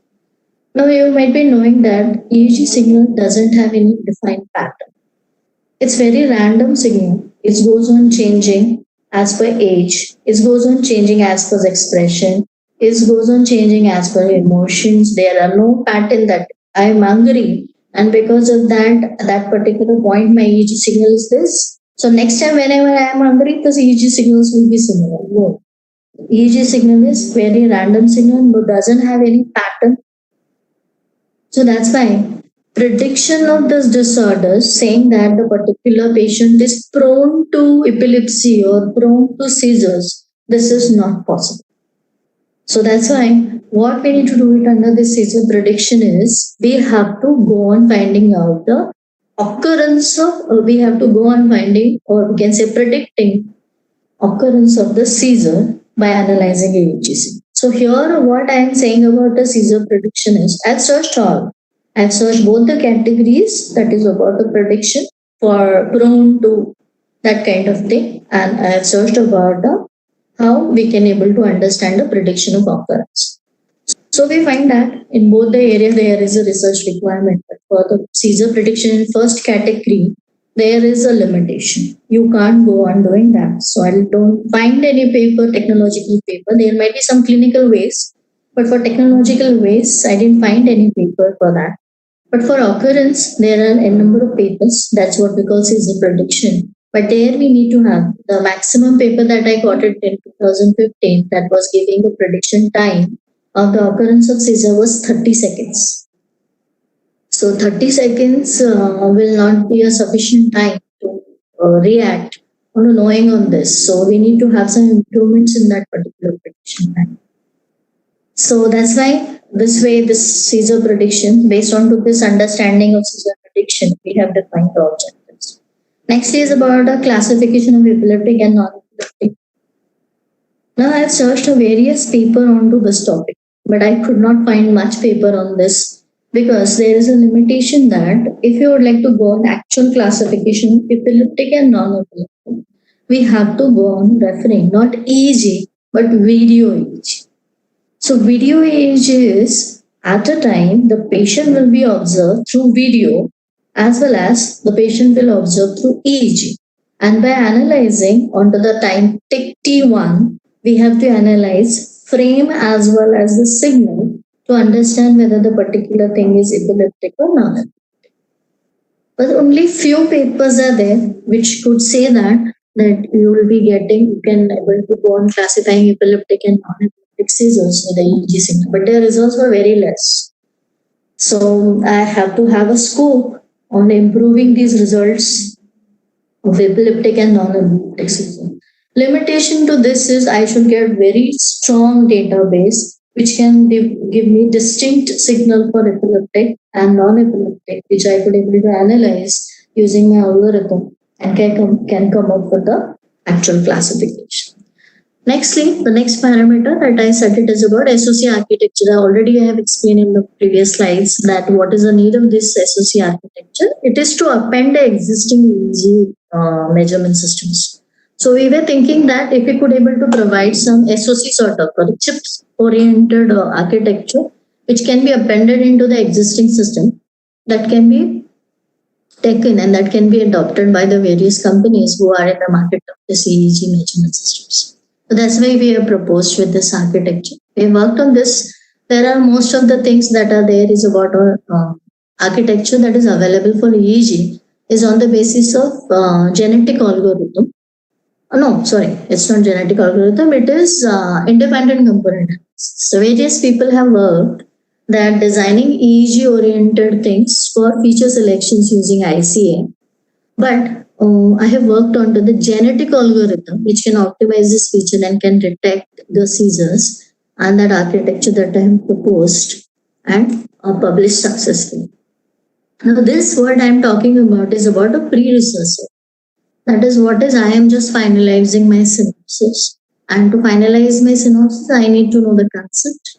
I need to know the parameters. I need to know the what I can do. That is what is where is the scope of my research. That sort of things that what we call it as a pre-research. Once I'll complete my survey, once I'll complete my research, I need to publish this. So during that also we have to go for the literature survey. And that is what we call it as the post-research survey. So that I'll not explain much, but I'll say this few words while discussing about my publications. So after understanding the statistics from the various literature, I could come up with the literature sum. That is what is, if I look forward for seizure detection, the improvement required for sensitivity.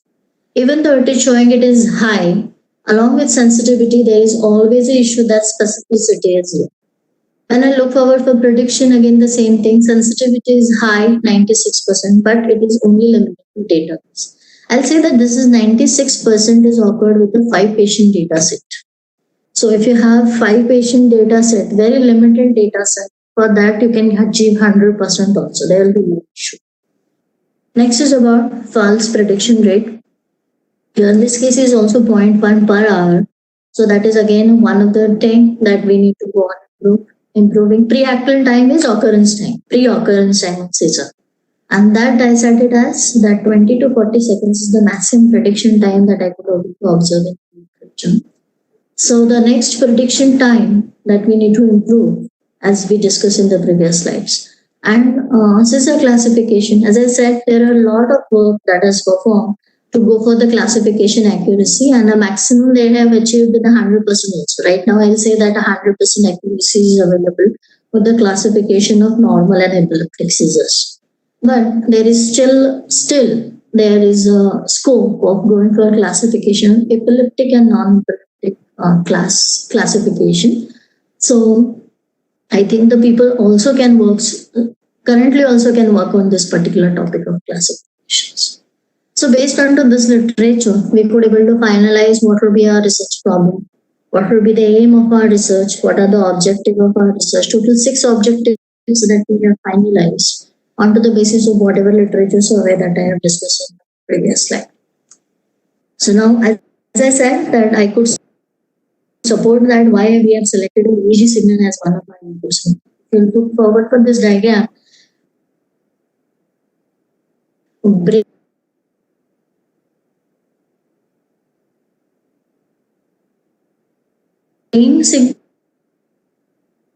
brain can be analyzed as various MRIs, PETs, PET, and all works on first.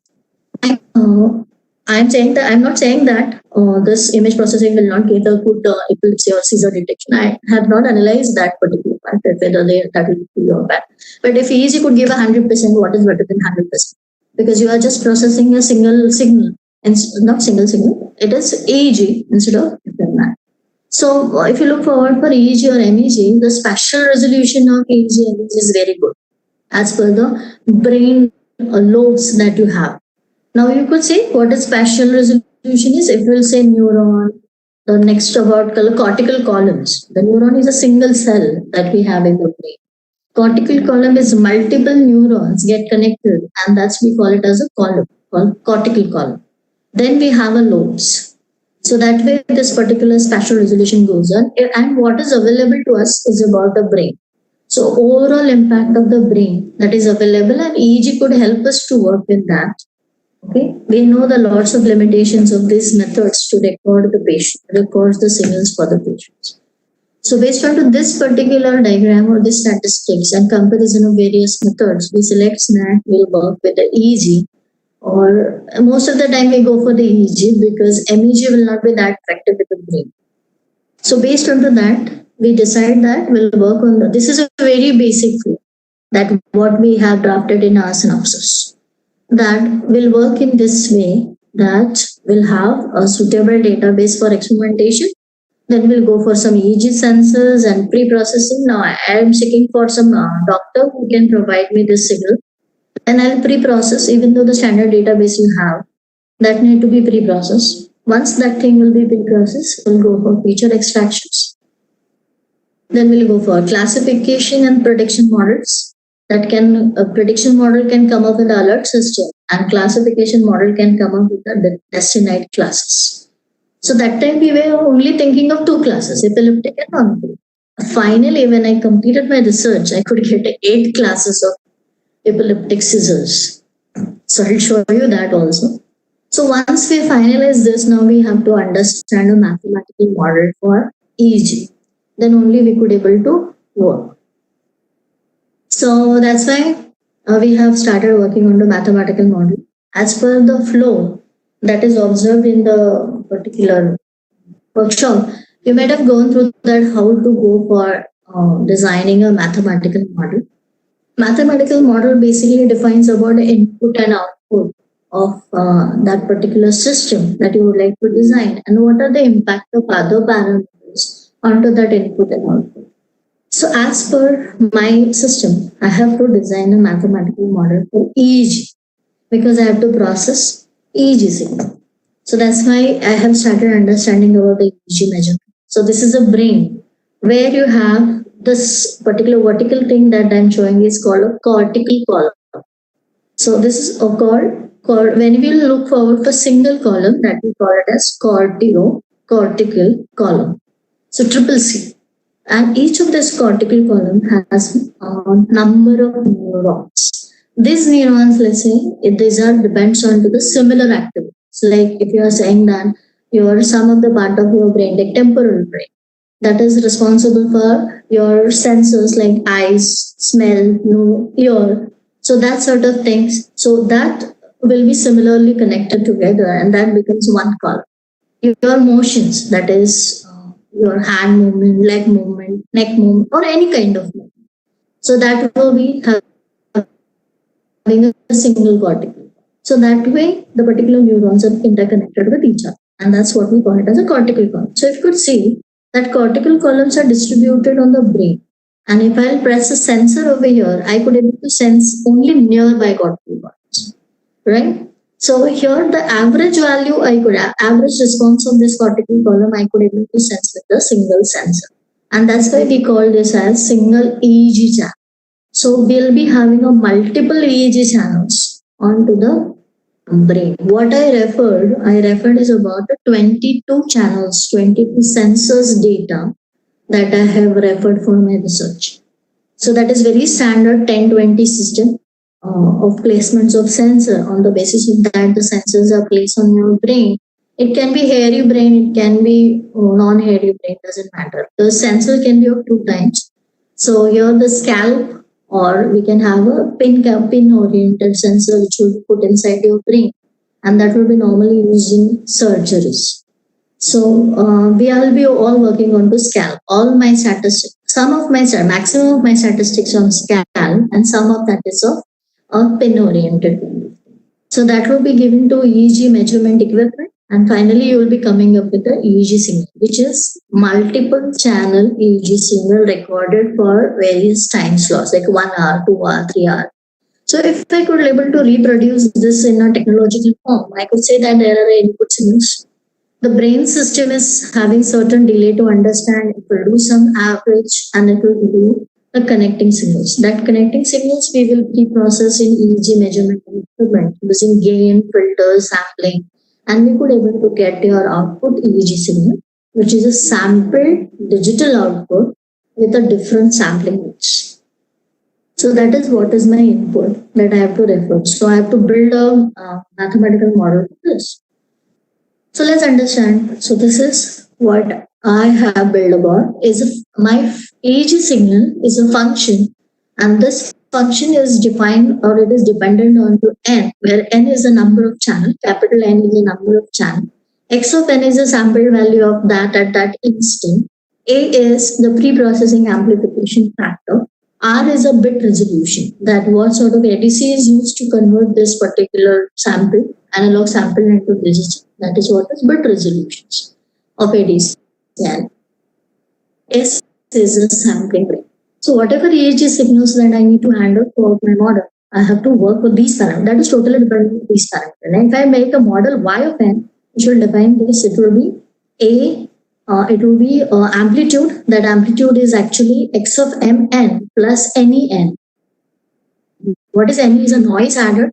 X of n is a measured value of that at time n, and at the rate of time, or at the bit resolution of r, and that will give me a matrix of n by n. So this is what is my particular mathematical model says about my Y signal that I have processed. So here we'll have x of n is basically EPSP and IPSP. So this is excitatory, and this is excitatory means if somebody is throwing a stone to you, your brain will act with certain potential that we call it as excitatory. And this intrapredictory, that is says that blinking of your eye. So that is what is done. And accordingly, the CPSP and IPSP give me X of. So that way my mathematical model is defined throughout worked for this particular mathematical model.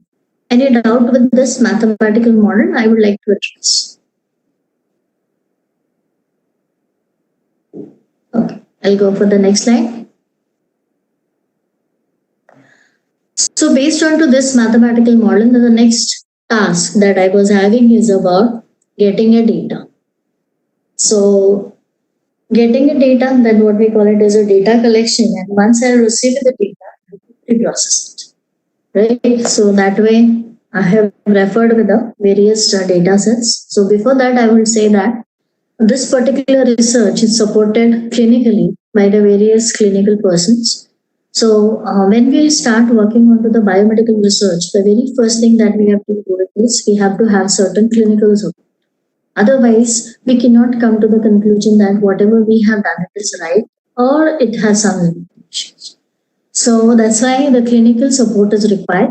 So we need to always seek for, this is my suggestion, of course, your guide can guide you very well on this particular point, that when you start working onto the biomedical research, you try to get some doctor's consents that really this need is there for the technological part of research in this particular area or not.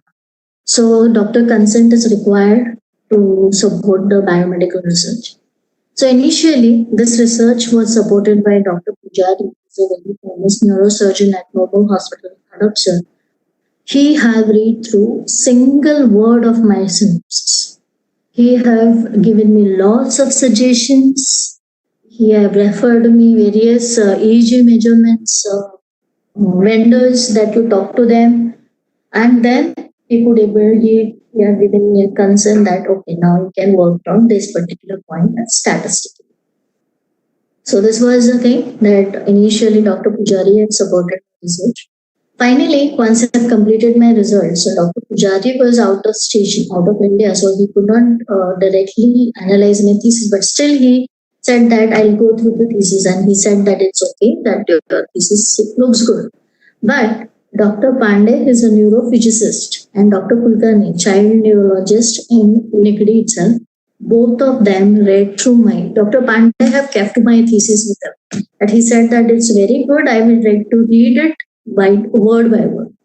So he read through full thesis and he have given me a concern about all the things good. As per the engineering research, there are certain limitations as per clinical, but that can improve by understanding. But that is what is okay. You can able to go on classifications onto the EEG signals. So that is what I would like to say about the clinical support.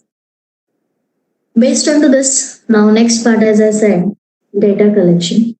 So we have started searching about the standard database. Firstly, I got a AddressIt 2001, which was having only 5 patient data set, having 100 files for each patient, and it was recorded only for 23.6 seconds with a 173.5 Hz sampling rate.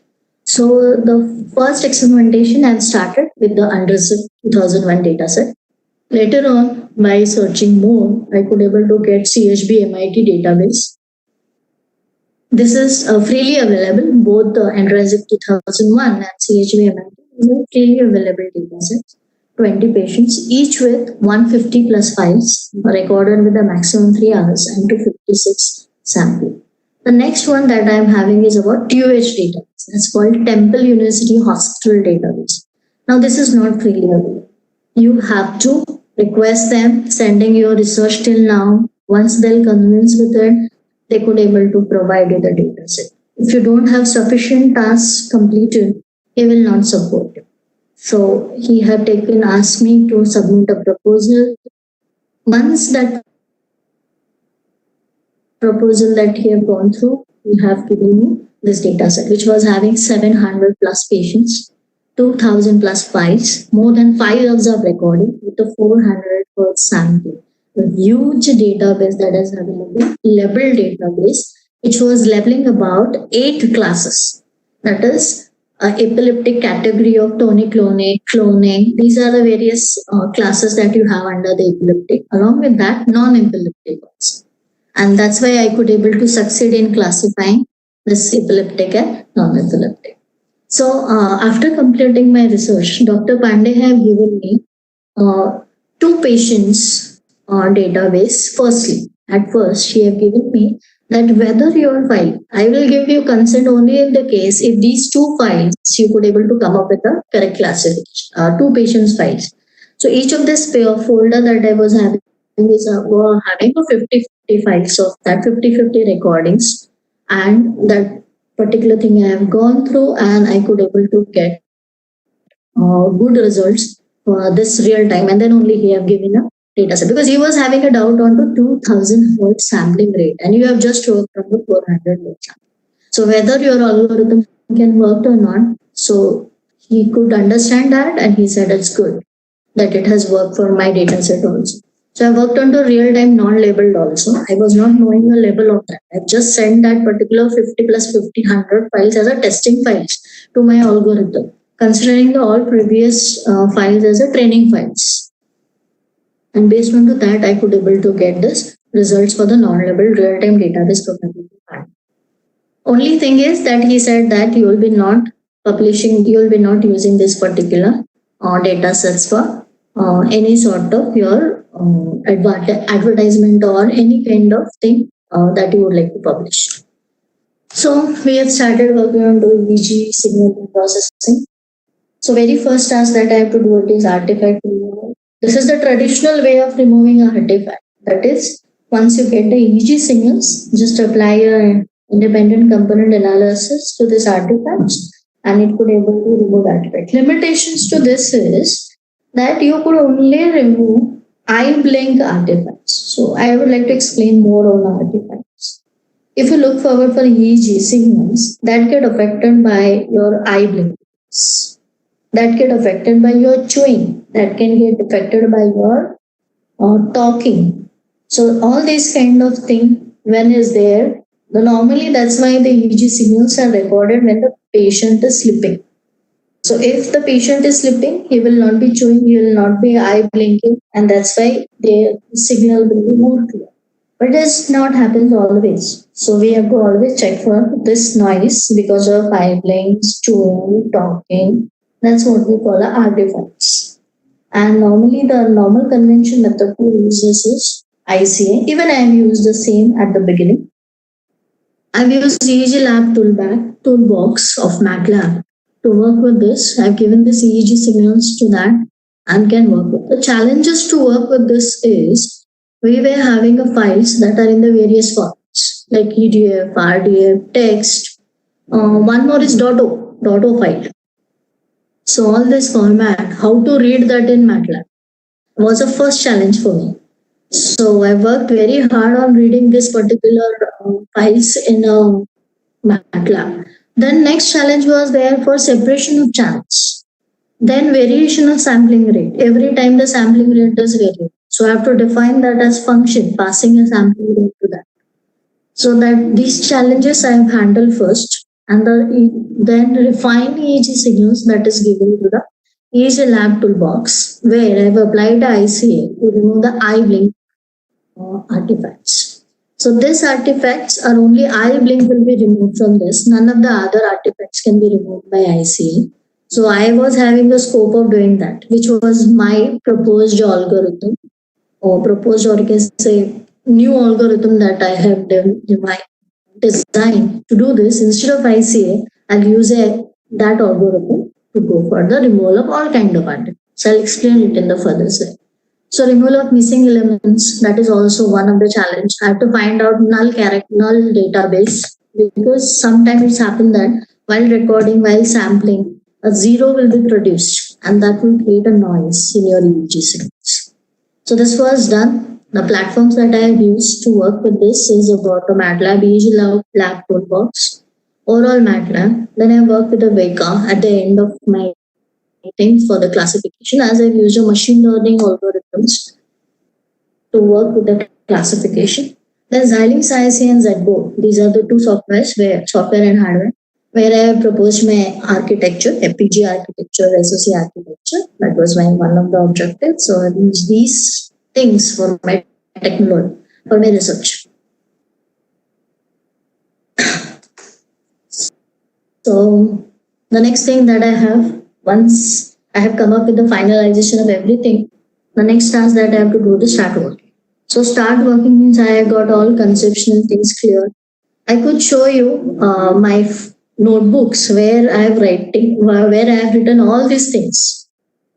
I'm having a good habit of writing all this. So all mathematical model I've first written down and then it is finalized to work. So lots of writing that I've done it till now. Now I have to start working on MATLAB. So this is what. Now very firstly I've done it with the feature extraction. There are various feature extraction methods like time domain, frequency domain, time frequency domain. So for every category, near about 100 plus features are there.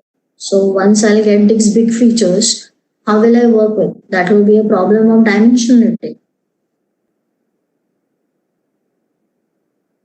So that's what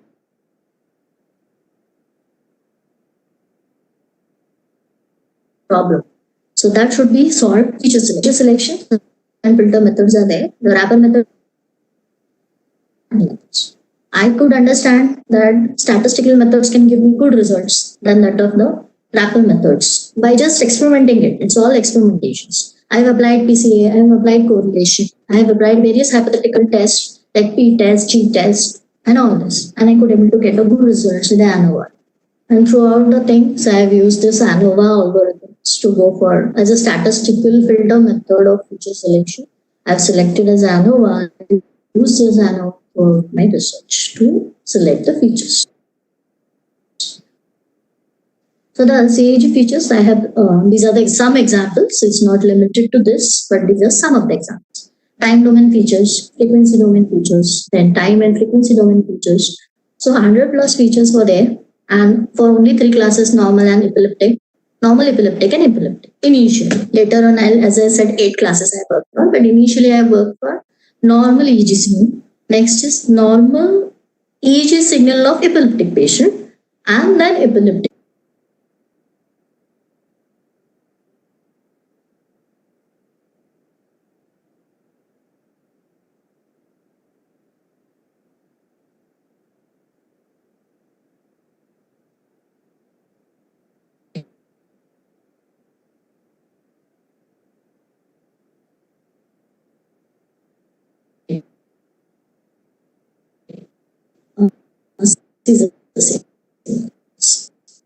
So these are distribution of data.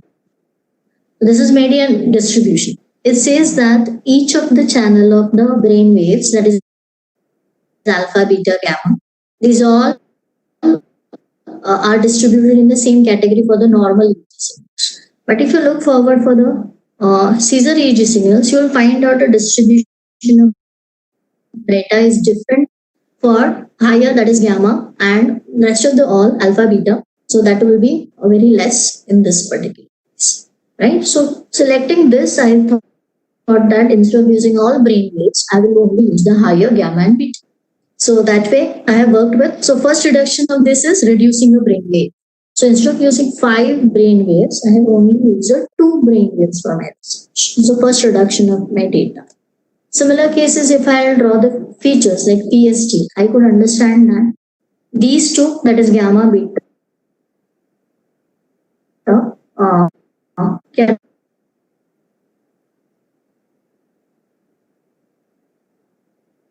these are in the same category of the data distribution. So these are not useful for beta because that is having a different distribution in the Caesar signals. So that's why instead of using all brain waves, I use this. And this way my ANOVA is used. Okay? I have applied ANOVA to every single feature and analyzed and come down to abstract feature vectors. I'll show you my feature vector in the first. So you could see that if I'm looking for a Caesar signal, see the distribution of the Caesar signal. If I could able to see the normal, okay, but the normal with the patient, epileptic patient, and here normal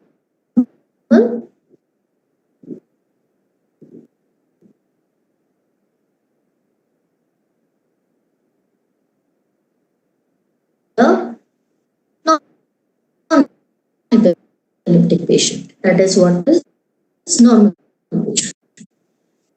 So you find that these are three distinct class the feature.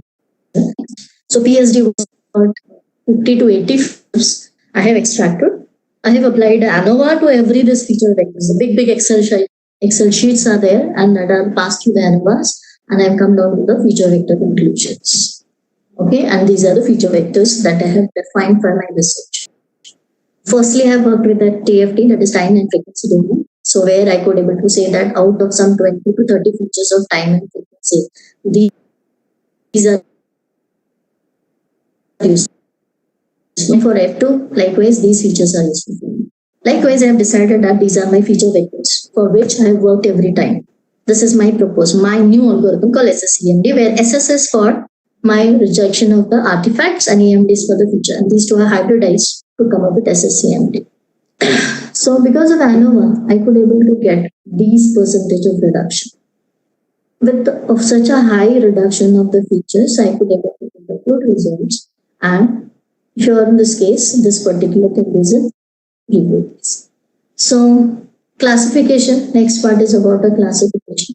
So again, I have to select a classifier. Which classifier is good for me? So selection parameters for classifier are nature of features, whether they are linear, non-linear, number of features, number of classes, importance of classification, whether I would like to go for accuracy, prediction, computation speeds, interpretability, what. On the basis of that, all the classifiers, possible classifiers I have prepared and I've used in my research fuzzy classifier, Nevis Bay, J48 and random forest classifier for my research.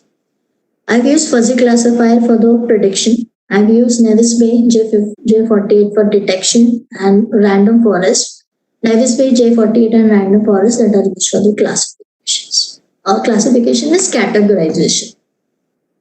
I have shown you in the beginning that that was my flow of research, and this is actual my flow of research. This is my final flow of research. This many tasks, this many work that I've done every time. So I work for seizure detection, I work for seizure prediction, I work for seizure categorization. Seizure detection is renowned Scopus publications, seizure prediction is SCI publications, and this again, the seizure categorization, both the things are is there in the process of another 2 SCI papers under the reviews. So now I could able to go on discussing the publication. Till now, if you have any doubts, you can ask me. Ma'am, we'll take a Q&A session at the end. You may continue. Okay. Just a second.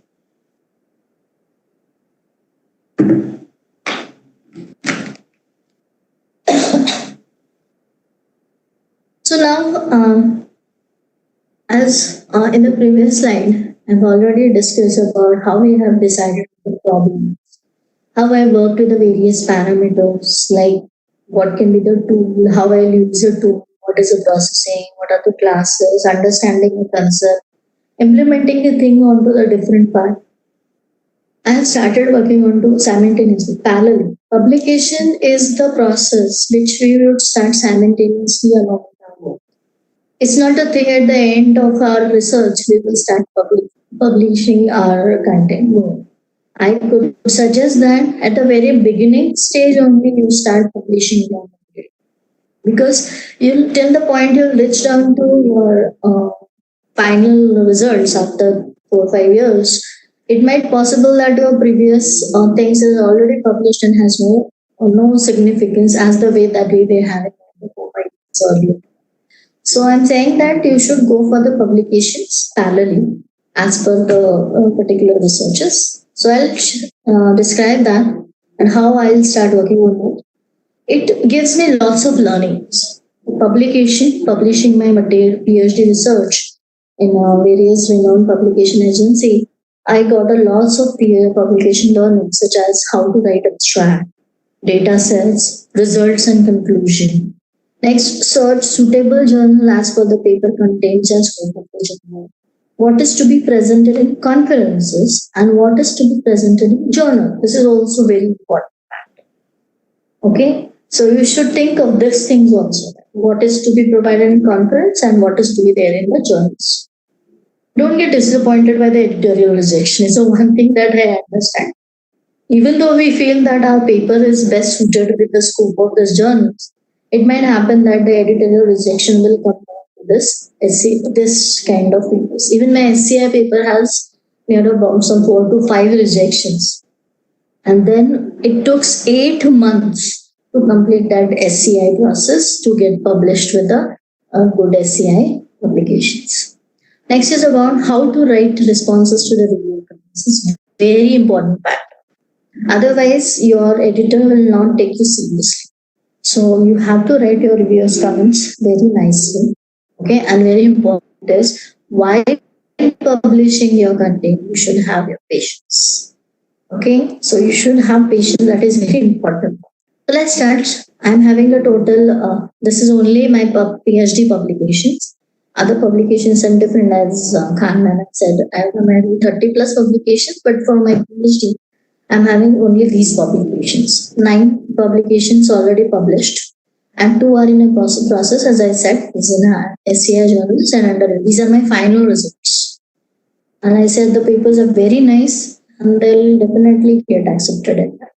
So I published 3 papers in a reputed journals, 1 in the Springer conferences, and 5 in other reputed conferences. The achievements for my publication is 1 SCI paper, 2 best papers awards in a Scopus conferences.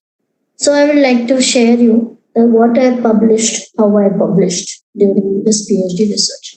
The very first, the 2 papers I have published on my literature survey, that is 1 in the UGC journal. This is pre-registration. This was the thing that we were working with the Bairagi sir 1 year ahead of my registration. And during that only we have worked a lot, and I could able to publish this UGC journal paper, and then my registration that has happened. Next review, the while discussing my synopsis, and one more IEEE, I have done one more review paper, and what was accepted by IEEE conference at NIT Durgapur. That NIT Durgapur experience was also very good, very nice paper, and my good luck is lots of input I got it from this NIT Durgapur. And one of the input is this classification of epileptic and non-epileptic seizures. Okay, they supported this particular objective very nicely. They said it's very good because I have seen the seizure detection classification or normal and epileptic kind of classification. But if you're proposing with epileptic and non-epileptic, it's very good thing.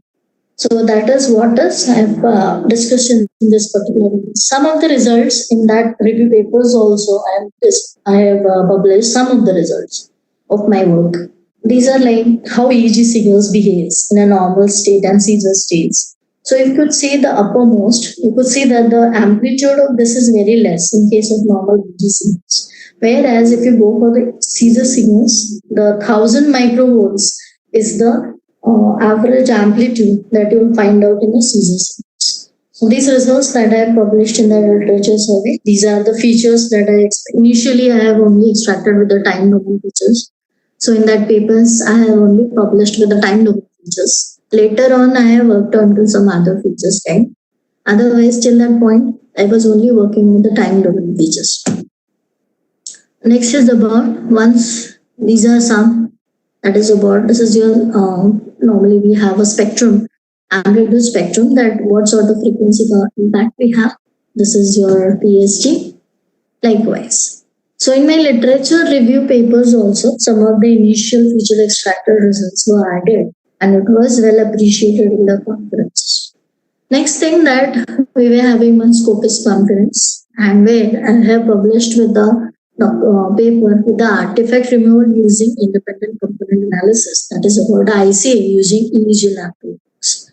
So that was one paper I published on artifact removal, where I got a PACE paper award for that particular session of signal processing. So I've used EEG lab toolbox and the MATLAB. For that, I can show you results. Very firstly, I worked with the power line removal. So for EEG signals, the first part that I did is removal of the power line. Then you can see the filtering of this done for 60 Hz can refine my signals. This is single channel. This is for only channel 10. So likewise, you have to do it with the 23 channels. So these are the 23 channels. This is multi-channel EEG plot for the particular samplings, and then you could see that these are 22 channels. Always EEG lab toolbox take one channel as a reference and it will calculate the independent components for the remaining 22 channels. So that's why instead of 23, there are 22 channels. And we could able to get this independent components, and these are the independent components after rejection. So I published that in IEC DEX in 2016, which was then published further in Advances in Intelligent System by Springer. This was as a book chapter to this particular Springer Journal of Advances in Intelligent Systems and Computing book series. So you could see this paper online. It's open access things. Next is about seizure prediction. This is my SCI paper, the greatest achievement of mine, and I know what sort of hard work I have to do it for this SCI paper. So method that I have published in this particular is pattern adapted wavelet transform. This is a continuous wavelet transform. I need to analyze a single signal. I don't have to go for a frequency range of it. I have to just go for the single signal analysis. So that's why I have to go with the this is. Nobody till now have used pattern adapted wavelet transforms for EEG signals, and they have normally used a rectangular kind of pattern to analyze the continuous wavelet transform. I have used EEG sample, normal EEG sample of the window as a pattern, and based on that I have developed my own wavelet, and that wavelet function I have to scroll throughout the EEG signals to understand the normal and a seizure signal. So I've classified the single EEG signals into 3 different states. One we call it as the normal, the other we call it as a pre-seizure, and the actual we call it as a seizure. And that can give me a greatest achievement in knowing that seizure, occurrence of the seizure, 110 seconds ahead of my occurrence of the seizure. It's approximately 2 minutes I could be able to achieve for the particular signals that it could understand as the seizure value. I have used classifier as fuzzy classifier for this, and that is what is fuzzy toolbox and a MATLAB. Result as this is what I have done it. I have analyzed this EEG signal and I got this normal signals, pre-seizures and seizures. I have analyzed the characteristics of each of the state. Taking this for a training purpose, this is only for training purpose. I have taken a 30 seconds of window ahead of the seizures. These are labeled signals. So I know that from this sample, the seizure is going to start. So before that, I have gone for 30 seconds. So you understand 30 seconds means how many samples. For single channel, 30 seconds means 30 into 256 samples. And I have to go for 23 channels.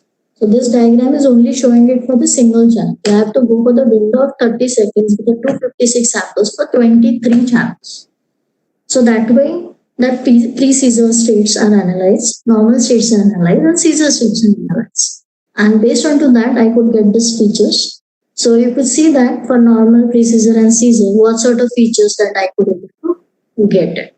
So they are very distinctly mentioned, and you can use it. I have just put it over here are a very basic features, because the advanced feature that I have used are still need to publish because they are in the SCI papers. So I'm just putting time and frequency features over here. So coefficient of variations, the PST and all. So based on this, I could build a 2 feature vectors. One feature vector is from the time and frequency domain, and another feature vector is pattern adapted wavelet transform feature. I call it PAT. PAT wavelet features, and that is for the pattern adapted wavelet transform. So it's referred as PAWT. So that is what is based on that the second feature vector. So F1 is for my this frequency domain, and this is for my part. So you could see that pre-seizure and this, they are distinctly different for some seizures. So I have analyzed accordingly. I have given it to the fuzzy classifier. These are my results, which were published in SCI paper. So you could see that pre-seizure detection. So I compared at that particular point is this was the thing when I could get this. The pre-seizure detection, and this is only for scissor detection. So that way, these are certain results which was accepted by SCI, and I could able to publish that. The next publication that I have is about SOC architecture. So I published my SOC architecture in one Scopus journal and one Scopus conference where I could be able to win best paper award. So I proposed with a new processor architecture, worked for the EEG processing. I've used Xilinx platform, ZBoard and Spartan 6 board to work with these particular. And the published results are, this is the processor. I've designed this full processor on FPGA. You could see that for designing a single board, single block of this, I have to take a lot of efforts. Like PC2 RS232. My board doesn't have RS232 kind of approach. It has a ports, but I have to build a protocol. That protocol, using the same protocol, I have to write a VHDL code and establish a connection between the board and a PC. So for every block, I have worked hard to work with the architectures, and these architectures I have come up with good scissor predictions. Detections. So genetic algorithm I have used it to. So this is what is my actual processor architecture. I have built a GA panel. I built a control unit that will be actually responsible for selecting the fitness, crossover, and mutation. So the full architecture is inside this control. These are the control units, and these are processing models. This 4 are processing models, and this is the controller. Normally, any architecture get divided into 2 parts. One we call a data path, and other we call a control. Data path is this GA, fitness, crossover, and mutation, and this is my control. So this way, I have built a full processor architecture, which was accepted in Scopus and Scopus, where I could win the particular best paper. Now the last one that I have is about how I have decided that I'll work with the pattern adopted wavelet transform instead of simple CWT. For that, I have published 3 review papers, and these 3 review papers are again in a reputed conferences. As the reviews are there, that time I could not calculate some results on the basis of that, but that gives me that confidence that I could be able to use the pattern. Now 2 papers are in the review process of SCI, so that I was using. For this, this is what is about my publications. And I have published 1 patent. So again, these patents have taught me a lot of things, that how to write your claims, how to describe your innovation, whatever your achievements. I have this particular patent for my algorithm and a system that I have built to classify the seizure types. So I will not discuss much on that, but this patent is also giving lots of learnings. So my final results and validation of the results, I could get a good accuracy of classifying seizures and normal seizure prediction. As I said, 110 seconds ahead of the actual seizure occurring cycle. Major contribution in my research is I have proposed a new method of feature extraction of seizure for seizure classification of 8 subclasses. And major contribution is I have proposed 1 risk model in consultation with Dr. Vidanath Mangeshkar, I'll not say the name, but Kurwade, Dr. Kurwade sir. And he could, with the help of him, I could able to build my risk model also. So this is my final result summary. I've used CHB MIT data set. Then I've used Androzy. I could get, this is my presented things. The people have used this kind of classifiers. I've used these classifiers. I could get these kind of things. So final result that I have is for my own algorithm called SSEWT. This is what we call it as a singular spectral empirical wavelet transform. And this I've used a random forest classifier, and I could able to achieve 94.9 as a classification accuracy for non-epileptic classes. And this is my false positive rate, which is very less as compared to the previous part. And these are all my achievements of my results. So verifications, the very regular assessment was there on the basis of my research. and that is what is a regular discussion with the guide, a timely verification that PhD progress service. So I will be thankful to Dr. Baragi sir for continuous time. Similar way, I will be thankful to Mani sir, and Shedge sir for the progress review team. They have continuously given me lots of inputs because of which the thing have improved such a high basis. Final demonstration was presented in front of Dr. Chopade of AISSMS.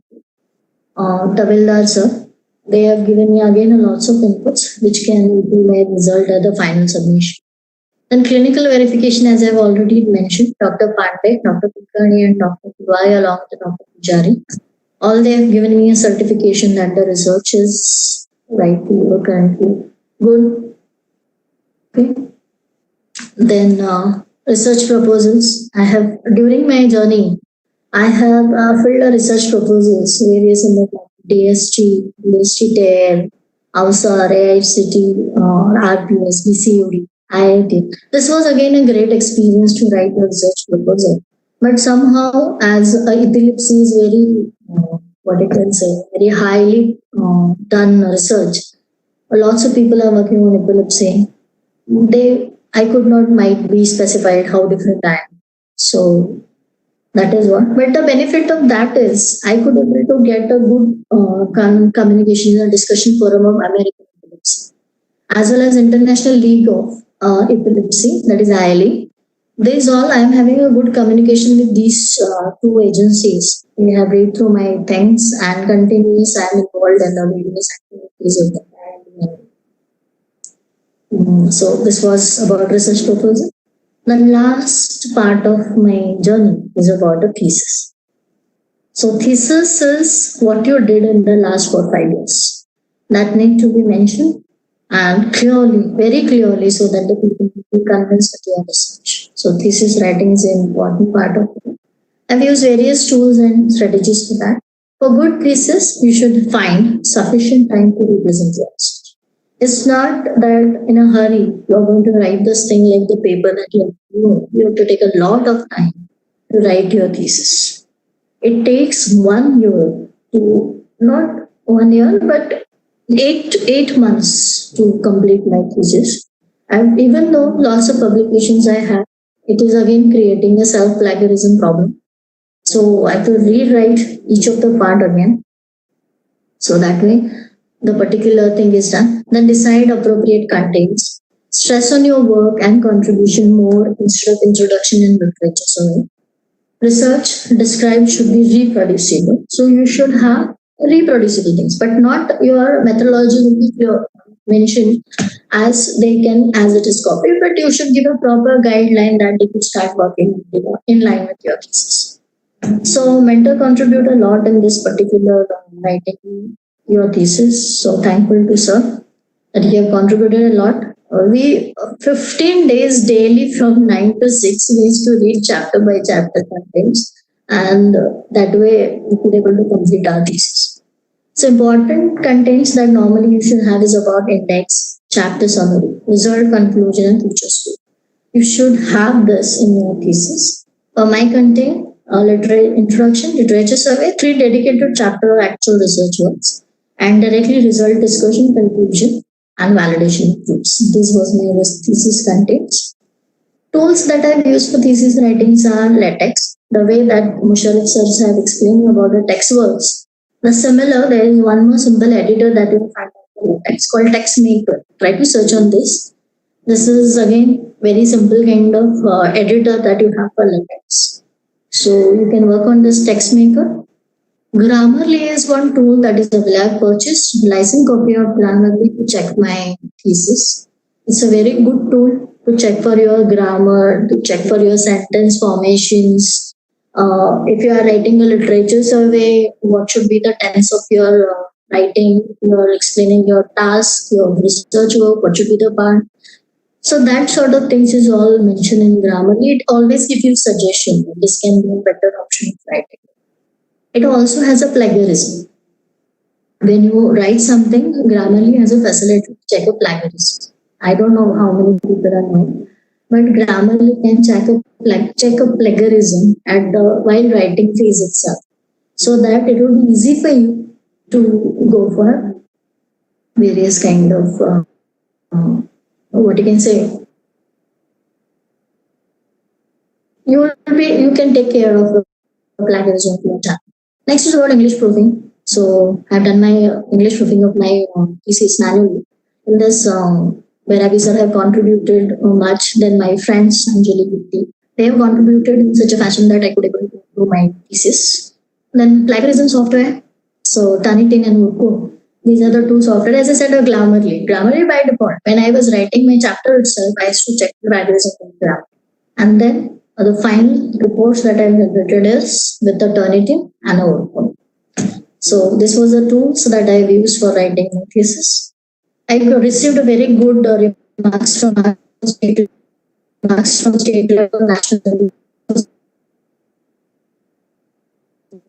level, state level, national marks permits me to provide and find it my journey aims of the success in the PhD.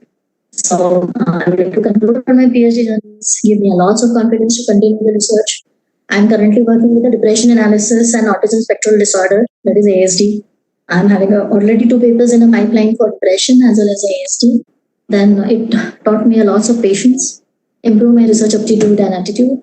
So thank you all who have contributed directly, indirectly in my PhD, as well as lots of efforts that I have taken to that. So I would like to thank all these people who have directly or indirectly involved in my research. So thank you very much, all of you, specifically Dr. Bairagi sir, Dr. Mane sir, Dr. Shepye sir, and all the members, even your non-technical members in the office, they all also contributed. Then at my working place, my principal, my HOD, Dr. Pulambarkar sir and Chopade sir, respectively, they are also have given me lots of permission. I never has a problem saying I didn't get a permission. So anytime I can say that I would like to go and I used to get a permission. So thank you very much. I would like to conclude my session saying one quote that there are no secrets to success. It's just a result of preparation, hard work, learning from failures. So thank you. So I would like to go for some questions. Okay. You have. Thank you, ma'am. Now we'll proceed towards the question answer session. Am I audible? Hello? Yeah, ma'am. Okay. So the very first question will be asked from Dr. Lakshmikant Manke. Is it possible for the person with the epilepsy to recognize the seizure in short notice, maybe of 5 minutes, before without any medical instrument? No, before medical instruments means at least you should have an EEG recording system, and along with that, some what can say processing. We have tried this on a Spartan 6 that we could able to come up with the architecture, and now I'm working on Raspberry Pi. That algorithm I'll be putting on a Raspberry Pi along with the sensors. So if we could have that sort of processing, at least one automated processing unit is required with that person, without which it could not be possible. It's not possible. It's not like before seizure some nausea comes or no, it's nothing. The patient cannot understand the seizure going to come. Okay. One more question from the same person. What are the common symptoms of seizure a person can notice before it actually happens? Okay. So actually, the seizures, it's like sometimes we used to say that I'm in a zero, I'm looking at zero. That is a certain point of time. What happened before the seizures? This what is I read through while understanding the symptoms and reasons of epilepsy. That time the person will not understand he will be uncomfortable. So it's not like before 15 minutes or 30 minutes he will be uncomfortable. He will be uncomfortable before 5 or 10 minutes maximally. Not more than that. Not what can say previous to that. So it's very difficult. That's why the technological research is required. And let me clear one thing. Seizures that occurs in epilepsy are not because of stress.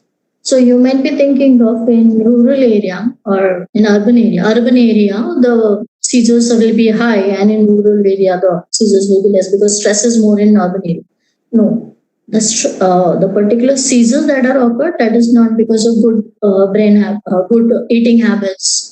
That is not because, that is because of brain injury that you have. That is because of already some problem in your brain. So it's not because of stress. So seizures occurs because of stress. That's called psychogenic epileptic seizures. So that particular is again because of stress, and it is again because of the injury. So it's a hybrid kind of. So the other what we call is psychogenic non-epileptic seizures. That's what are stress related. Okay. Okay, ma'am. Now moving ahead to the next question, which is asked by Jyoti Bhosle, ma'am. If we took our available data, which is not realistic, Right. that means, yeah. No, it should be realistic. Then only we can rely on that. Okay. Means it should be given by some authenticated person. Any randomly generated data set cannot give you appropriate results. Okay, ma'am. Yeah, you Now the continue. next- I didn't listen to Yeah. Next question by Kiran Deshmukh.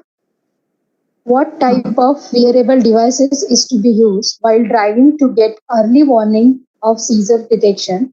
And if it is affordable for the common man, or is it like a helmet? So for this, there is no solution available. But there comes a GEG cap, which is costly. So costly means it is coming near about some 50 to 30,000. But that available things requires a specified software. So somebody should come up with the real-time systems which can help you in this regard, because no system is existing for this kind of solutions. Cheap, or you can say cost-effective solution is not available. The costly solutions may available because you can have a cap, EEG cap, and that ready software installed in your car, and you can go for that. But existing cheap solution or cost effective solution is not exist. You can take this particular as your problem statement for ME projects, or and they can do it. Okay. Next question by Sachin Bere. Which is the best practice to check the plagiarism? That is checking chapter wise or the checking directly report? No, yes, you should go chapter wise. Because if you come up with the less plagiarism in chapter, you are finally coming with the less plagiarism in the report. So you check it chapter wise. I used to check it paragraph wise on a grammar. So I think you should regularly check with the plagiarism. Okay. The last question from Raju Bhiwani. Can we get rid of the epilepsy? Actually, if you are having a very early stage of that epilepsy, it might get reduced, but you cannot get rid of epilepsy as per my reading till now. So a clinical person can more address on this point, but as per my technological reading, no paper I find where it has mentioned that this is just curable, not even a WHO. But clinical person can highlight more on that. But there do exist a surgery on epilepsy. So if a person is going for surgery, sometimes it happens that epilepsy surgeries are going on. That time, the frequency of your seizure get reduced after your surgery, but not curable clearly. Okay. Okay. This was the last question, ma'am. Now I proceed towards the concluding session, the vote of thanks. On behalf of Research and Development Department, I would like to thank our distinguished speaker, Dr. Varsha Tharpale, for making this session interesting and meaningful. Ma'am, you have just shared a wonderful knowledge with us that you can help for the researcher to identifying the useful model system, and the key features of your research experience will be wonderful. And also, I would like to thank our coordinator team to make this session a great success. There is announcement for the attendees that quiz link and overall feedback link will be shared at the end of the session in a chat box. Thank you so much, once ma'am. again. And thank you all who have given me this opportunity to present my PhD work again. And thank you, Bairagi sir, for supporting me throughout Yes. until this presentation also. Yes, yes. Thank you, It sir. was nice presentation. Okay, thank you so much. Thank you, madam. Thank you, madam.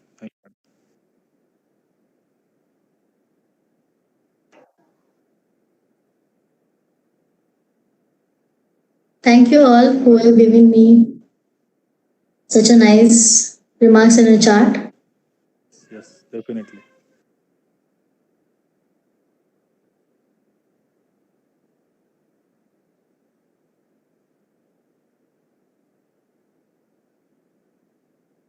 So I'll go out of it. I'll close with the Yes, meeting. yes, ma'am. You may. Yeah. Thank you. Thank you so much. Thank you, ma'am.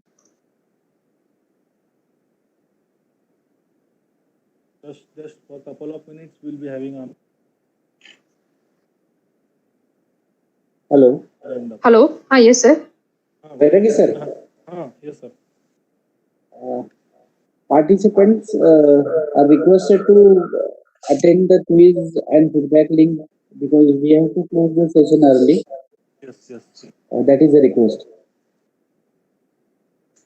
Hello.